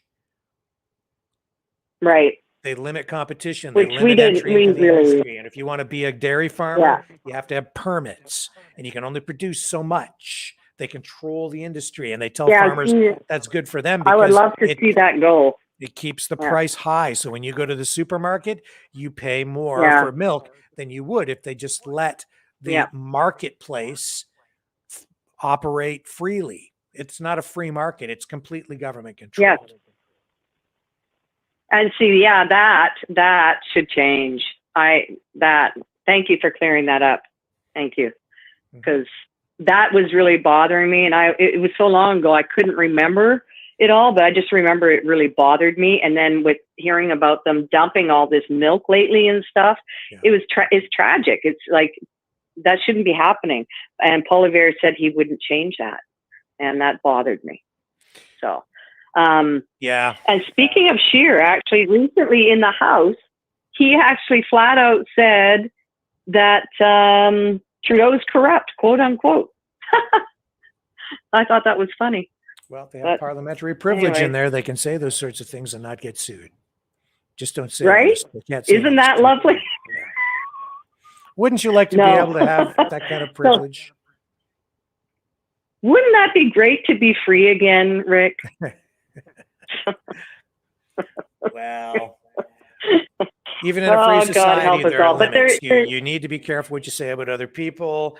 You know, there is value in libel slander laws oh as yeah, well, right? So defamation of character is still a bad absolutely. thing. And it, Can't just go around yeah, lying about people. tis true. Tis true. Yeah, no, I agree. On that note, I'd just leave you with all the Maverick folk with this thought, and people out there. Just remember that most people don't really want the truth. They just want constant reassurance that what they believe is the truth. To me, that sums up what we're up against right now amongst each other. Yes. You're right. That's exactly what I was thinking when I saw the people driving around today with the masks on in their own cars by themselves. Yes, I know. It just, it's, where it's kind of dumbfounding, isn't it? But what it comes down to is that, they want to feel safe in the reassurance that what they believe is actually true. Yeah. And most unfortunate, and how you get around that. I mean, imagine what's going through their head and how fearful they must be. And today to be now out in public and everywhere they go, everybody else is not wearing the mask, and how furious they must be inside. I know. Right? If they're still at that stage, wow. Yes. How are you ever going to reach that person? I wish I had the answer for that. I've got a neighbor who lives in the same apartment building, and she's still, when I run into her in the building, she's still wearing the white N95 mask. It just, what can you do? Yeah. Power of media, man. And the funny thing is, she was in my apartment. I was giving her a bunch of food. And when she was in my apartment, she had the mask. She was standing within a foot away from me. And I was handing her all this food to take. And she was standing there with the mask hanging off her ear. Yeah. That's terrible. What do you do, right? Yeah. It's like the Linus and Charlie Brown with the security blanket. Yeah. And on the one hand, I'm like, well, if it makes them feel better and they want to wear the mask, like, go ahead. But I'm also I feel sorry for them to be going through life that fearful. Exactly, 100%. And what is it doing to their health? It's not helping them, even though they truly believe it is. Yeah, so, not at all. Yeah, it's heartbreaking what this government has done to our people. Truly, it's a good example of what truly is. Yeah. Anyways, I won't keep you, and thank you for clearing that up, because it was driving me nuts. And then I thought, well, I remember his name, and if I tell Rick, it'll trigger him, and yeah, sure enough, it did, and that clears that up. But Hang on a second. Before you go, situation. let me just check to see what Polyev on supply management. I just want to find out what his actual position is on it. He says he won't change supply management. Yes. Yeah. I remember that vividly. He actually said that. I watched the video on it, and it stuck with me. Yeah. And I thought, man, that's just. So there's these things niggling me, right? And let me ask you this though, because there's two schools of thought on that. Do you understand why they do it? I can't say that I do in the moment right now. I can explain it. I can explain their perspective to you. For the people who are in favor of supply chain, of supply management for something like dairy. Canada is a small country. We only have about 30 million people. They want to protect the industry to make sure that, and this is their frame of mind on this, okay? They want to make sure that we have a dairy industry.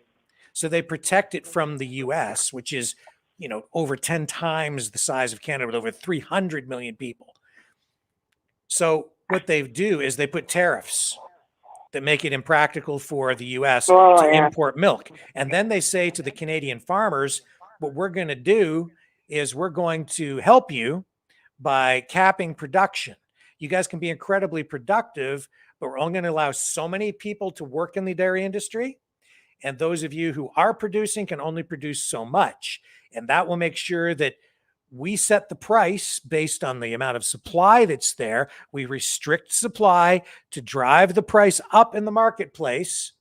And that will make sure that you make enough money to become a sustainable industry. So we protect you. That makes sure that you're always going to be making a profit no matter what the market does. And so we as consumers then go to the supermarket and we get our supply of milk, but we pay a higher price for it.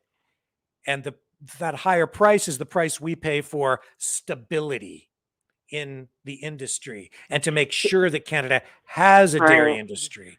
So that, because the other thing that they're thinking is that if they don't provide that kind of protection, if they don't cap production, if they just let people produce at whatever level they want to and let competition dictate who wins and who loses, you might end up with just maybe a few big producers, or that the US would then flood the market with product that they can produce cheaper because they can produce on such a massive scale, to produce at economies of scale, to supply a market that's over 10 times the size of Canada, that you'd have huge dairy companies in the US just pushing their product into Canada at such a low price that it would just wipe out Canadian dairy farmers and you wouldn't have a dairy industry here at all.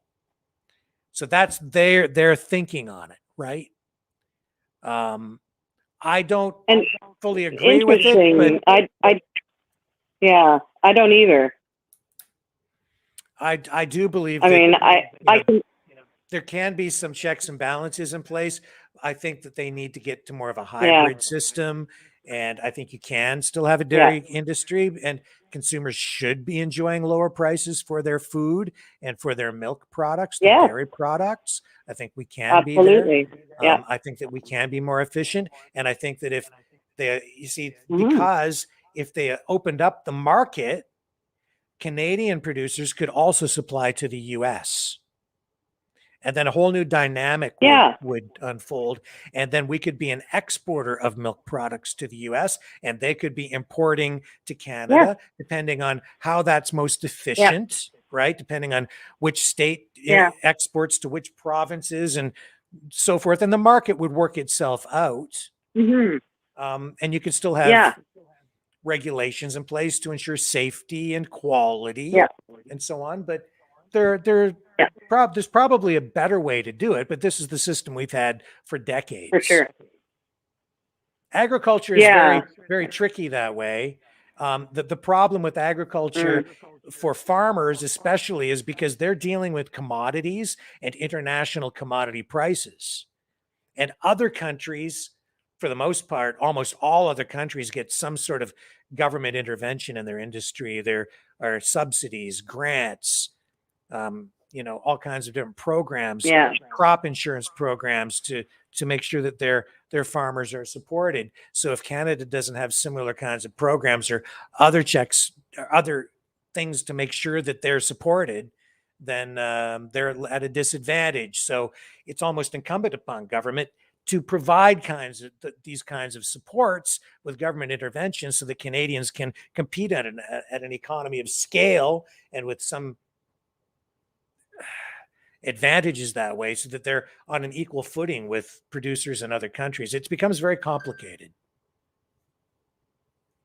Unfortunately, and it doesn't seem to be so much in the favor of the citizens and the farmers.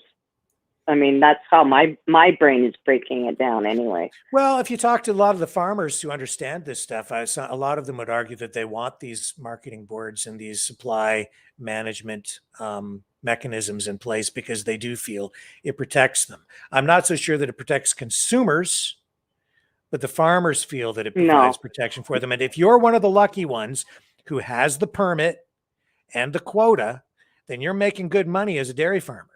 You can make good money. Like theoretically, right? Depending on what your other supply costs, what your input costs are. But so a lot of them are very much in favor. The problem with that is that the control. Yeah, the control of that though, because it's stopping other farmers from being able to do what they need to do. But then the argument is if you allowed more competition, it would force prices down, and then all those other farmers would all the farmers would make less, and they would all suffer at that point. So it's a complicated issue. It's kind of it's very complicated because I saw plenty of video over the last little while of farmers being upset for having to pour out all this good milk. And that was upsetting for me too. Yeah. I mean, that's because not all farmers support it. Depends on the person, right? Some of those farmers feel that they could compete even with the US if given the chance, but they're not allowed to. Other farmers don't want the competition. They're quite content. And that's what happened was like the key issue during the conservative leadership contest, where Maxime Bernier was up against Mr. Scheer. And in the end, it was the dairy farmers who wanted supply management to remain in place because Max was against it and Scheer was in favor of it. So Andrew Scheer actually stood up at the podium and took a carton of milk and took a drink of milk. There's a speech of him doing that right at the end there, and that's what pushed him over the top. And Max lost that leadership race by 1%. Oh my goodness, 1% milk. There you go. Yes. So there's the story of the milk supply chain thing. That's really fascinating, actually, because, it just seems to be like we are drowning in control as it is. And in Kenya right now, this is bizarre. Their drinking water is only available with ID cards now. They're actively implementing a program until 2030 on digital control. So these people in Kenya are walking up to a wall with a spout sticking out of it, and they have to run an ID card over it to get their quota of water. Insane. That's happening right now as we speak. I'm like, this stuff makes me crazy. Yeah, well, I like less government. Me too. Conservative that way. Maybe even libertarian. Especially now. I don't know. I'd love no government at this point. I've never. 100%. Oh my goodness. Yeah, I've been governmented up the yin yang. I think most of us have been under Trudeau's regime. So, anyways, I won't keep you, but thank you again for your time. Thank you. Great call. I wish everybody, thank you. And I wish everyone a great night. Okay. Take care. Okay. Let's go for one more. Who do we have on the line? You have Doug. Hello. How are you tonight? Not too bad. The caller who just got off, the confidence vote. Yep. Well, there's one little problem. That coalition is still there, and the vote on the motion that put forward is by the Conservatives to unredact all information and call certain people to testify on the committee or in front of the committee for the Chinese interference. So there's the problem, and NDP are not going to vote for the motion. They're going to vote against it, and we all know the Liberals ain't going to accept it because they got too much to hide. So what is the NDP hiding as well? Because there's also rumors and talks of things out in BC involving Chinese interference with the elections with NDP. So go back to the whole thing. The vote's tomorrow after question period. It'd be probably around 3 o'clock your time, 4 o'clock my time. I'm on the East Coast. But I watched the debate today. Yep. And also I watched the question period. So, but as you know, our leaders of the Liberals are not there in the House. So the House speakers and other Liberals were taking the answers and providing the questions of it's all to do with partisan. But it's not partisan. It's, well, the rapporteur was appointed by the Liberals. The NDP agreed with the appointment, even though this guy, Johnson, is the head of the Beijing Committee of something for the Chinese, plus a good friend of Trudeau. So I do have the information here on what's likely to happen. So the Liberals have floated the possibility of making a motion on foreign interference a confidence vote. So the Conservatives tabled the motion in the House of Commons today, demanding that the Prime Minister's Chief of Staff, Katie Telford, appear at the House Ethics Committee before the middle of next month. And Liberal House Leader Mark Holland says he's not ruling out turning a Conservative motion on foreign interference into a confidence vote, and that could topple the government because that's what happens in a confidence vote. If there's a vote of non-confidence, if the government is if the members of Parliament vote in favor of the vote of non-confidence, showing they have no confidence in the Prime Minister and the sitting government, then it can topple the government.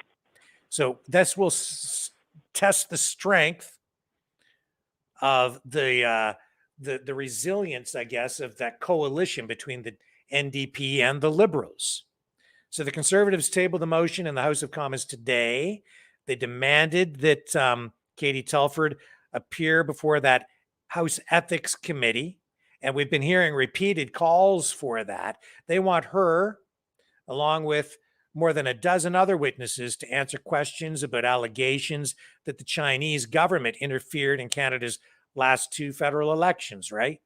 So this follows, weeks of filibustering by the Liberals to prevent Telford from being summoned. They don't want her to. So that Alberta member of Parliament, Michael Cooper, he's been sort of the star of the show in those hearings, looking into Chinese meddling. And he said Telford is a critical witness to get to the heart of the scandal. He says she should be able to answer questions about what Trudeau knows about China's attempts at trying to influence the elections and meddling. So the Conservatives and the Bloc Québécois both seem prepared to vote in favor of this motion of non-confidence. The New Democrats, though, they're not really saying at this point where they stand on the specific motion, but they intend to push their own motion demanding a full public inquiry be called on the issue of foreign interference. And so we've heard Jagmeet Singh talk about that. So they are in favor of an inquiry, but will they support a motion of non-confidence in the House tomorrow? I kind of doubt it, but we'll see. That's kind of where things sit at the moment. So Cooper says that while the motion is a test for the government, it's also a test for the NDP. And it could be a real test now to see if that coalition between the NDP and the Liberals will hold together. And at this point, I think it would be difficult for, if the NDP does not vote in favor of a non-confidence motion, I think that some people might push back against that. It might cost them some public support. It depends on how concerned the general public is about Chinese meddling in elections. I'm not sure why the Liberals would do this. They either want an election because of what I stated earlier, because they want to go to the polls before the economy collapses, or maybe for some other reason I'm not aware of. That's a theory that I have. Or they feel very confident that they will have the support of Jagmeet Singh and the NDP to see if they defeat the motion of non-confidence.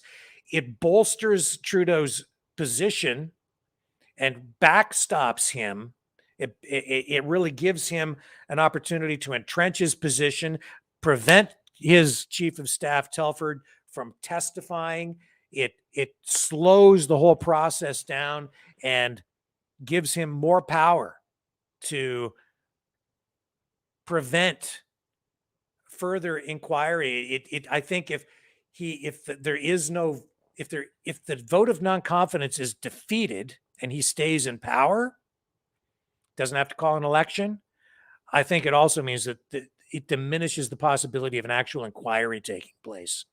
So it's a very dangerous thing, I think, where they're going tomorrow. If it even gets there, if they even really do table this as a motion of non-confidence. So that's my assessment of it. And that's where we're at tonight. That's the latest information I've been able to get online. So it's a real thing. We'll see what happens tomorrow. Tomorrow's going to be a big day. Any other thoughts on that? It's going to be a real big day tomorrow. Yeah. But I say, with what's going to be taking place at question period, it's going to be a repeat of what happened today at question period. And the corrupt conversation thing that they're calling, well, it came from the conservative side, calling the Liberals corrupt. I don't know who said it, who it was, but the point of order came out afterwards that the person who was whining and complaining about the word corrupt, the House Speaker for the Liberals, back in, I think it was 2001, called a conservative corrupt. So, like, they kind of, one hand washed the other hand, and that language cannot be used in the House, in Parliament, calling somebody corrupt. Or calling somebody a liar, might as well say. And let's say the vote tomorrow, I hope it gets passed. To have those people speak on the interference of the Chinese who have the fill in the blanks that the Liberals are trying to cover up.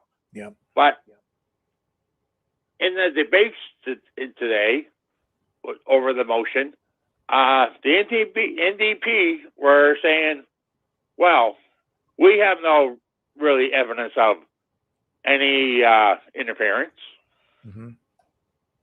So the vote's going to go NDP and Liberal, and motion defeated. Could be. That's the bottom line. Like, I didn't vote NDP, but I did vote for somebody. I do vote. I vote Conservative. You want to know who it is. But the thing is, we have a Liberal rep MLA where I live. And how can you say it? That person, like, it's just riding the coattail and being told what to do and what to say. The same as the rest of the Liberals under Trudeau's power. And it's like I say, the other day, the person in the committee said, following the footsteps of a dictatorship, more or less, of China to the COVID practices in Canada, of the mandates and lockdowns. What's a Chinese thing? I can't think of his name. It's up out in my head. And that's what it comes to. Like, we're in a dictatorship with the Liberal Party until they get voted out. And the only way you're going to get them out is to vote for the other party. And what party that is, that's up to the people. Or we're going to have what we got right now. So you want to split the vote? It will happen again. But the Liberals are in a minority, even on the vote, compared to the opposition. And I say, and the opposition and the Bloc, like, they don't agree on everything, but they do know common sense. and the rights for the people. The other side, the NDP and the Liberals, well, all they want to do is, well, let's see, what can we not have you do today? Or what will we allow you to do today? And that's going to change. Like we need back our vote and our freedom of speech, and to do what we want to do within the laws of Canada. Yeah. But they're only make new laws to restrict what we can do under the laws we have now. Well, and that's a scary part. So if they get a majority, Canada is screwed. Mm-hmm. And that's why it is. And you're in a spot too where, well, if I don't agree with you, I'm going to tell you. If you don't agree with me, well, you're just going to click. I'll go off on whatever and your own thoughts. But we got to respect each other as well. Yes. And like I say, we have to be able to have the common sense. It's not common law, common sense. The common sense to respect each other, but avoid the dictatorship. I don't like to use that word dictatorship because that's what it is. Well, no, it's not really a dictatorship.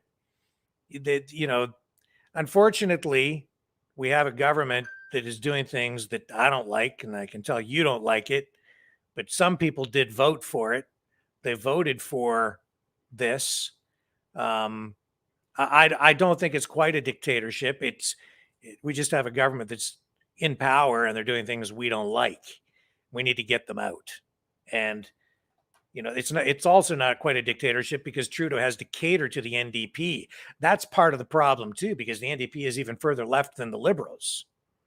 And so we're getting even further left policies in order for the Liberals to keep that coalition going. But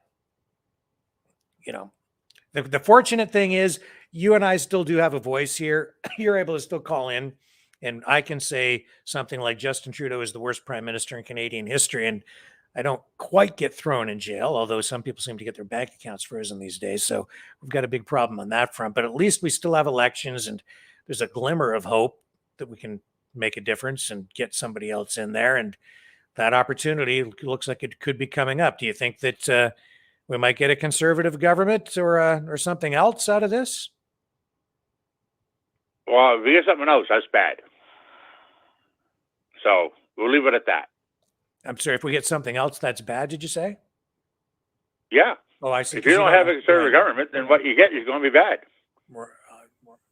Yeah, I mean, so you're not. I mean, obviously, you're not holding out hope for the People's Party of Canada, right? The PPC.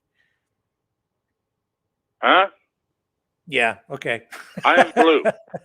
I'm blue. Yeah, I got you. Now we disagree. I'm blue. I got you. You're PPC. I know you are. Well, I've been written all over your face. No, but you know what? I'm not that I'm not as critical of Poilievre as some of the others. I have some pretty serious concerns about some of his policies, but I absolutely see how we need to change this Liberal government. I'm with you. So I'm reserving my vote. I'm reserving. Yeah. I'm not there's sure like what I'm going to do. What do they call it in the States? The wave? It's supposed to go across the States. The red wave. Happen. Yeah. Yeah. It did happen once, but it didn't happen twice. Yeah. And, in Canada, well, we don't have a wave. Yeah. We have a bunch of people all fighting with each other. Mm-hmm. I'm talking about your freedom movement, your unity movement, your Black Lives movement, and whatever you want to call those rainbow people movements. Yeah. And that's the problem. They all can't agree. And then you got one person saying, okay, here's a bunch of money to you. We'll give these rights to these people. But the ones getting no rights and no freedom is the people who don't agree with them. Yeah. Well, listen, sir, I got to move on. I got to move on because I got another caller in the queue and time is ticking. So been on. Well, I hope John calls in tonight. Yeah, you like John, do you? I like hearing John's advice on the stock market. Yeah. Well, he And the seems to horses, actually have you can't success win. there. You can't win with the horses. Yeah. Well, thank you, sir. Appreciate the call. Let's move on to Sarah. You too. All right. Take care. All right. Bye. And hello, Sarah. You want to talk about the banking system? Hey, yeah. I do. Or just a couple things about, I live in the United States, and it's a little bit different here than it is in Canada. Yeah. Speak right into the mic so we've got good volume here. Make sure you speak. Oh, is it a little hard to hear me? A little bit. Yeah. Okay. Is this any better? Yeah, a little bit. Sorry. That's okay. Okay. Go ahead. Is that okay? Yep. I'm sorry. It's all right. Okay. So I think the 2 callers ago, she had mentioned about, or you guys were talking about how about farmers being protected, under legislation, like for quotas and stuff. And my guess is that was probably has to do with preventing something like what happened in the United States during the 60s and 70s, where there was a lot, it's still going on today, where there's a lot of outsourcing for labor and products to the point where, it's just cheaper for companies to do that than it is to employ people, in the country. That's my guess, but that's just a kind of a thing that's been happening, and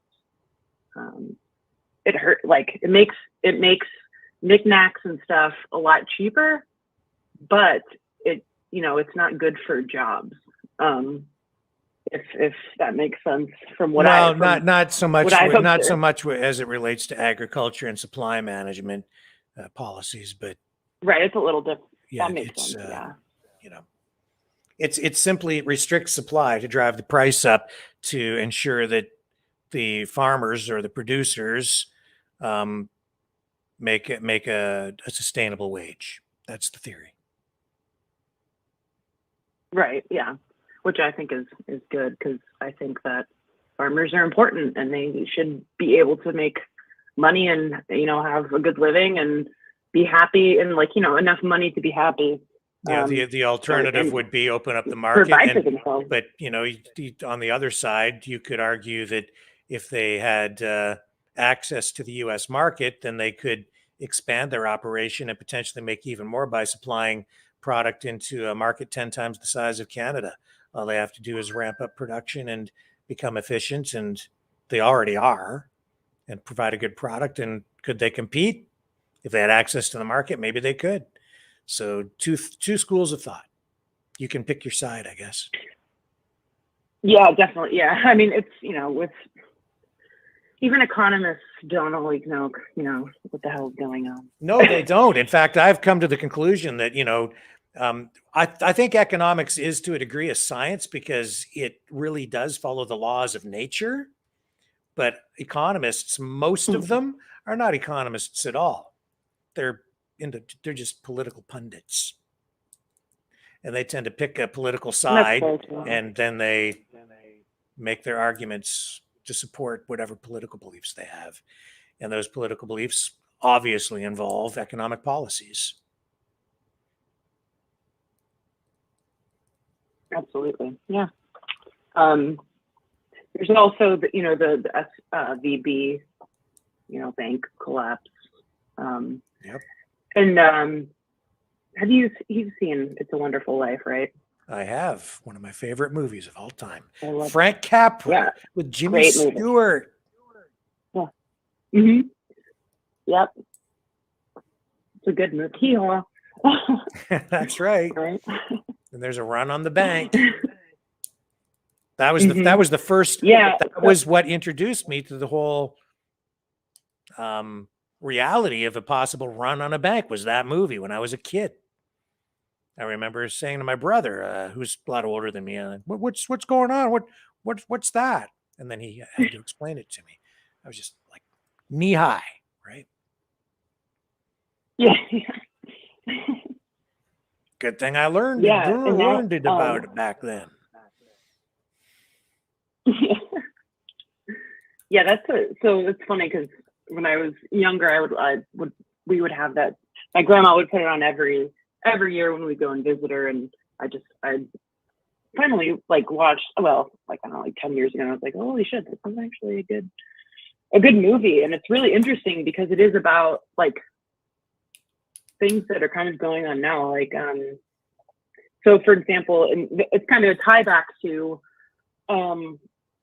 the thing that I wanted to talk about, which is, so during that time, in 1933, there was the Glass-Steagall, Glass-Steagall Act of 1933, which was to prevent banks from basically taking, so commercial banks it would protect the depositors from using the deposits as speculative trading in the stock market. So basically, the money's not safe. You're putting your money in there, and you have it seems like, well, we should be able to trust the banks without thought. It should just be, because that's what they should be doing. And instead, that's not what they were doing. So that's why Glass-Steagall was put in place in the United States in 1933, right? Like in the middle of the Great Depression. Then in 2010, there was Dodd-Frank, which was put in place after the 2008 financial crisis, because there were, it was predatory lending. They were giving out, or not giving out, but letting people, sign the dotted line for a mortgage that they couldn't afford with variable rates.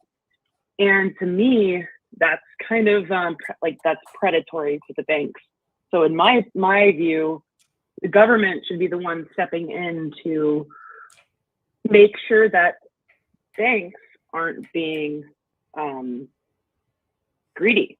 And that's where I think the government should step in and be like, hey, don't, that's not cool, basically. And it's also the separation between commercial banks and name escapes me right now, but yeah, I guess I would argue that it's the government that has created the problem with the banks to begin with policies designed as incentives, or even using the carrot and the stick to get corporations, including banks, to adopt woke policies, including woke economic policies, instead of putting true economics at the forefront and fiduciary responsibility to shareholders, investors, depositors.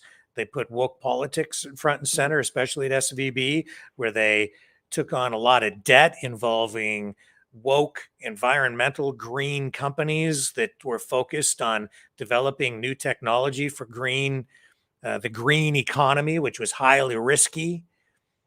So that was part of the problem right there. And then you couple that with massive money printing and high inflationary policies and modern monetary theory, which basically says that there doesn't need to be a limit to the money printing. Just print. And if you get inflation, just print more. That'll solve the problem. And you're about to see that even enacted right now in Canada, with the finance minister saying that they're going to target specific certain areas of the economy to support people in these times of high inflation. And you see the Inflation Reduction Act in the United States, which is Biden's administration basically saying they're going to fight inflation by spending more money and printing more money, which is what causes inflation to begin with.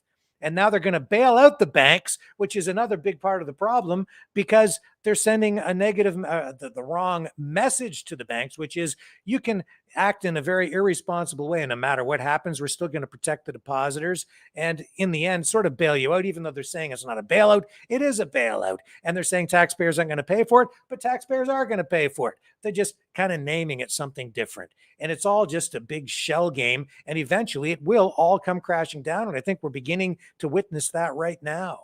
And so it is actually the government that is at the root of the very problem, which was the same thing back in 2008, where they forced banks to give loans to people who otherwise really couldn't afford them. And then as soon as interest rates bumped up a little bit, they began to default, and the whole thing fell apart, and the government came back in and bailed them all out again with more free money. And that just kicked the can down the road. And now the devil has come to visit. That's my take. Fair enough, but did they force them to give out those loans, or were they doing it absolutely did. Yes, because- they forced the banks because what they were saying back in 2008 was that a lot of the loan practices were discriminatory. So they were saying that if they had, say, someone who was black come in, that if they didn't give them the loan, that would be evidence of discrimination. So they had to give the loans even if they didn't meet the same threshold or the same, they didn't have the same credit rating as someone who was white. So they were, in a way, almost taking it, giving the banks the green light to take advantage, even more advantage of people from minority communities or depressed communities or neighborhoods. And the people, of course, a lot of the people who are in those sorts of financial situations where they're disadvantaged or at a disadvantage, they don't understand money in the way that people who have a lot of money have it. So when they walk into the bank and they sign on the dotted line for a loan that they can't afford, the bank's not doing them a favor. The government's not doing them a favor. They're just putting them in a bad financial situation where they're going to end up defaulting on it. But they wanted those loans, saying, if you don't give me the loan, you're discriminating against me. Well, no, we're not giving you the loan because you can't afford it. And if I do give you the loan, then you're going to be in a really bad position financially. And then when you go bankrupt, it's going to hurt your credit rating even more, and you're going to suffer. But the government was like, nope, you got to give them the loan. And then they were like, woohoo, let's write all this debt. And they did. And they made a crap load of money really fast because they wrote up all these loans for people who couldn't afford them. And then on paper, it looked like the economy was booming because suddenly they sold a lot more houses, but the people were buying houses they couldn't afford to pay for. And so it all was a house of cards that came collapsing back in 2008 because the government just inflated it all. It was all fake and artificial, and people were living beyond their means, which is generally what causes these kinds of crashes. There isn't enough productivity to support the level of consumption.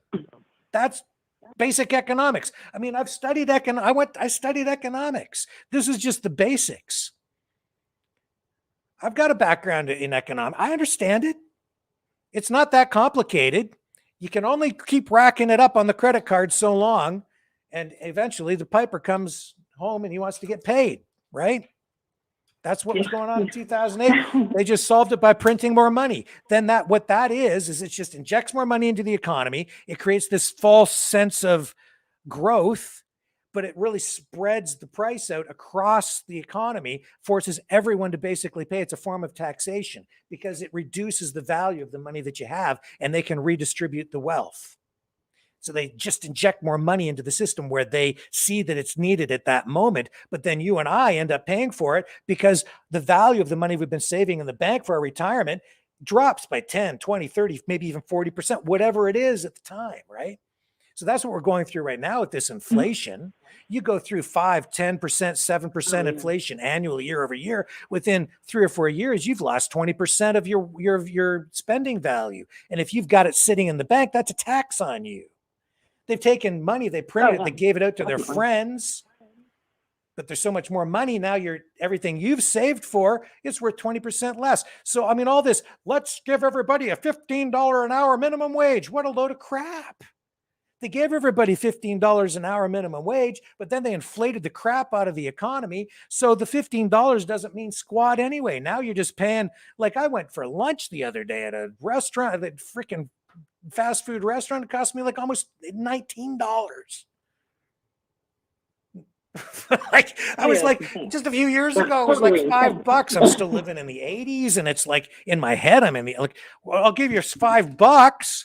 No, it's going to be 1987, please. I'm like, come on. Okay, just take the fries back. Like, yeah, no, and a mortgage, and a second mortgage on your house, right? right, and then people can't afford anything, and then if you're on a fixed income, you're in retirement, the government hasn't done you any favors at all. They're like, we're going to give you an extra $300 a year on your HST carbon tax credit thingy, and then you get $300. Yeah, but your overall wealth, like all the money you've saved for all your life, is now worth 30% less or 40% less over just like 3 or 4 years, right? So you work your tail off, like my parents who are in their 90s now, right? And they struggle when they go to the grocery store because of what the government has done. And that is the government. And that's why the banks are to the point where they're about to collapse, because people have lost confidence. That creates a run on the bank. They're extracting their money.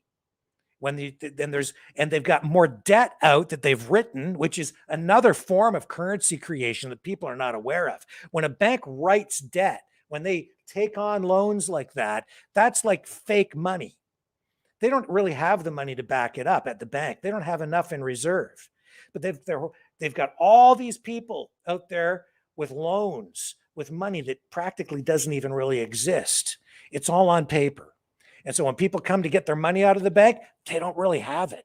So if too many people come at once, it's just like George Bailey, run on the bank. There isn't enough. And then they have to sit there and say, Mrs. Jones, how much do you really need today? Would $2.50 be okay?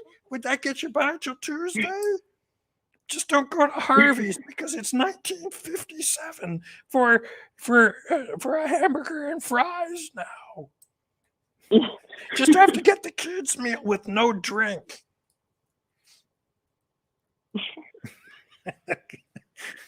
And there's the reality today. What's that? I said, it really is insanity. Like, it is. How much stuff costs and how much, like, and putting money in the bank, like you're. And I can go on and on and on about this stuff. And this is why there's no manufacturing here too. It's because they've like the dollar is artificially high, especially when you have like 0% interest rates. Like, does that even make any sense? Do you know what 0% interest rates means? It means money is free. You like the interest rate is really what dictates what the value of money is. So if they're saying interest rates are 0, it's like money has no value. It's like worth nothing. Here's some free money. Mm-hmm. And that's kind of what the banks have been playing with. They get it at 0 and then they loan it out to you at like 2, 10, 7, 8, 15, whatever. Right. What are you paying on your credit card? 17, 18, 20%, 21%. Like, the banks are getting it for nothing. Oh, more than that. Like, they got input costs, labor and so. And then they were, these modern monetary theorists, in their insanity, they've even started to play with negative interest rates. How insane is that? What kind of inflation do you think that causes? Well, that doesn't sound like, let's be honest, this is capitalism. Like, you're not, like, that's not going to work for them. No, because why would they? The reason they do that is because it fuels consumption. It forces people to spend the money. It makes no sense at that point for you to hold on to it because money is worth less than 0. So the minute you get it, you have to spend it. It doesn't make sense for you to hold on to cash.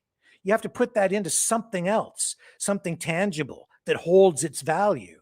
Negative interest rates, that's like instant inflation. Who's going to hold their money at negative interest rates? Now you practically have to pay the bank to deposit your money in there.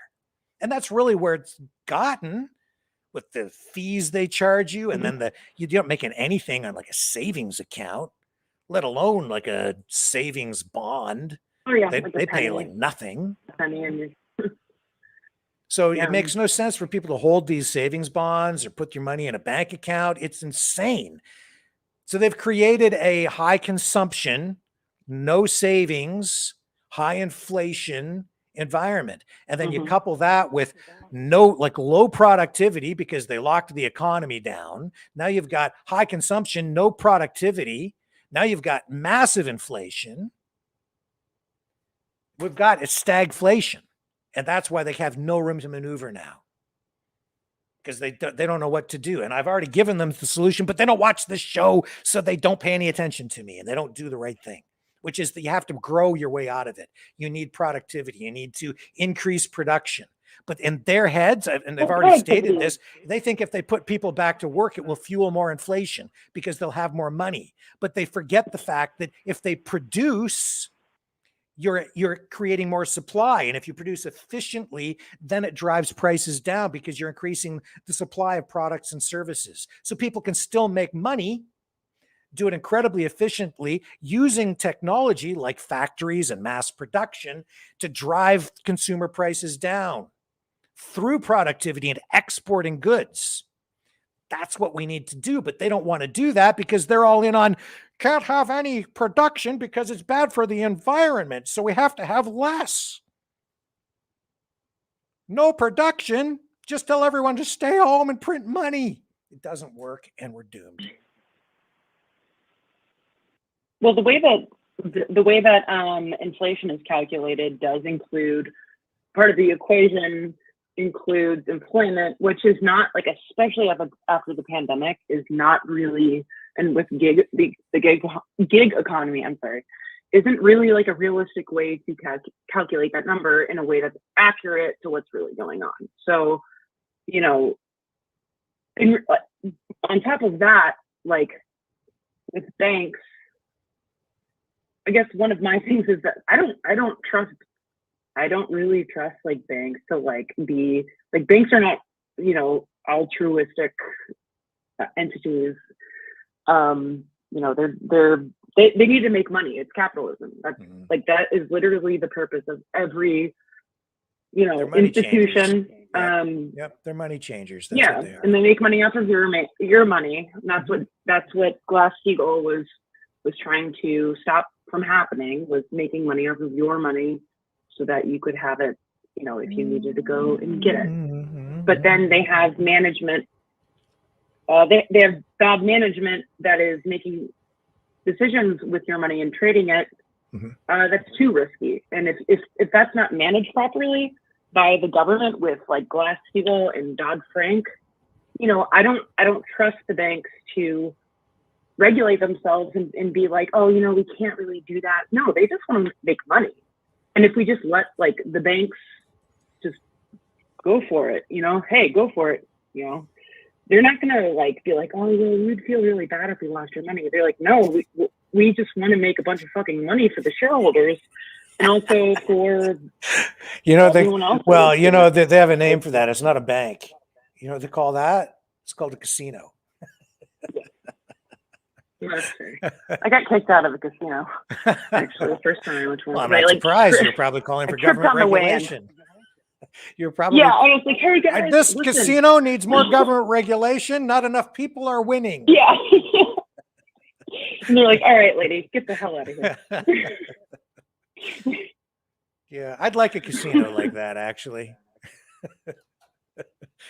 But that, you know what? Yeah. It's the lotteries that prove you really can't trust the government, because they're the ones who run the lotteries. And they're the ones also running the casinos, if you really want to know the truth. So can't trust the government either. We just got sports betting legalized. I mean, I have no position on sports betting either way. Like, if you want to do that, you can. But that was just legalized in my state, which I just think is interesting, and I'm following that a little bit. But my personal position on gambling is don't do it, Rick. You're gonna lose, guaranteed. So I don't do that. It's a bad idea. There's a casino here in town, and I've never stepped foot inside the place. I'm told they have a pretty good buffet, but I haven't even seen that. So it's just the way it is. We better wrap it up for tonight, though. It's been a great call. Yeah, sure. Mm-hmm. Thank you very much. Yeah, it was great talking to you. It's been a pleasure. Yeah, and thanks for taking my call. And it was really good talking to you. Yeah, I'll talk less next time and let you talk more. Oh, you're fine. You're totally fine. Seriously. But don't go to the casino, okay? No, bad idea. Bad idea for me. Yeah. You take care. Talk to you soon. All right. Thanks. You too. All right. Bye-bye. Okay, and I'm going to keep my promise, folks, and I'm going to play this video for you that was sent to me. And it's the best darn video I've seen, and I don't know how long. It's uplifting. It addresses all the issues of negativity. It addresses people's kind of being sucked down the rabbit holes, being sucked into your phone and the metaverse. And it's all about getting back to reality. And it's fantastic. Best video, I don't know, maybe of the month. I'll tell you what, I'm going to take a quick break. You're not going to want to miss it, so don't go away. Real quick one, and I'll get it queued up for you. You're going to love it.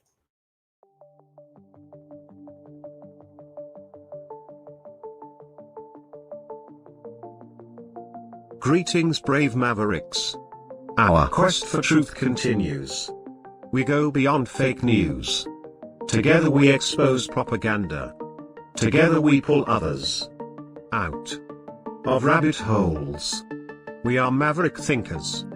We are all unique individuals, defenders of individual rights and freedoms, credible, trusted, grounded in reality.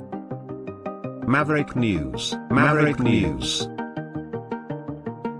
Defending free speech, free speech. Donate at freedomreporters.com. Do it now. Tomorrow may be too late. Maverick News. The world is watching.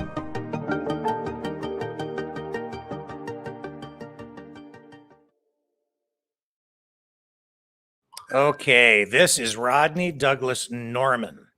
This was sent to me by Kevin Westfall, who's become a good friend. And this made me smile. So I absolutely have to share this with you tonight because this is just the best darn video I've seen. And I don't know how long. Made me laugh. Hey, you know what I'm doing? Hey, you know what I'm doing? I just got up and started walking. I just started looking around at stuff.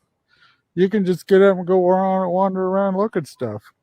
If you don't got anything else to do, instead of sitting around just staring at your phone, you can bring your phone with you and stare at it while you're walking around looking at stuff. Then you find out the stuff you're looking at is a little more interesting than stuff on your phone, unless, of course, you decide to make a video about not looking at your phone. Then you got to keep looking at your.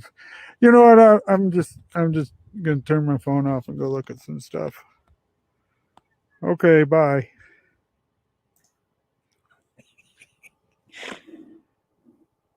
But it's true. It's true. That's freedom. It's right there. All you got to do is turn this thing off. Just go walk around and look at stuff.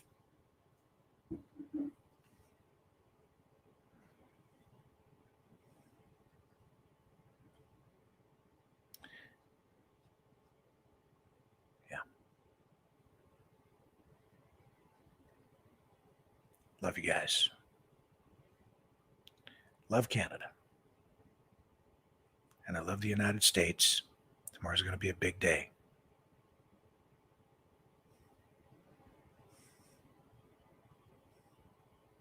Catch you all tomorrow on the flip side.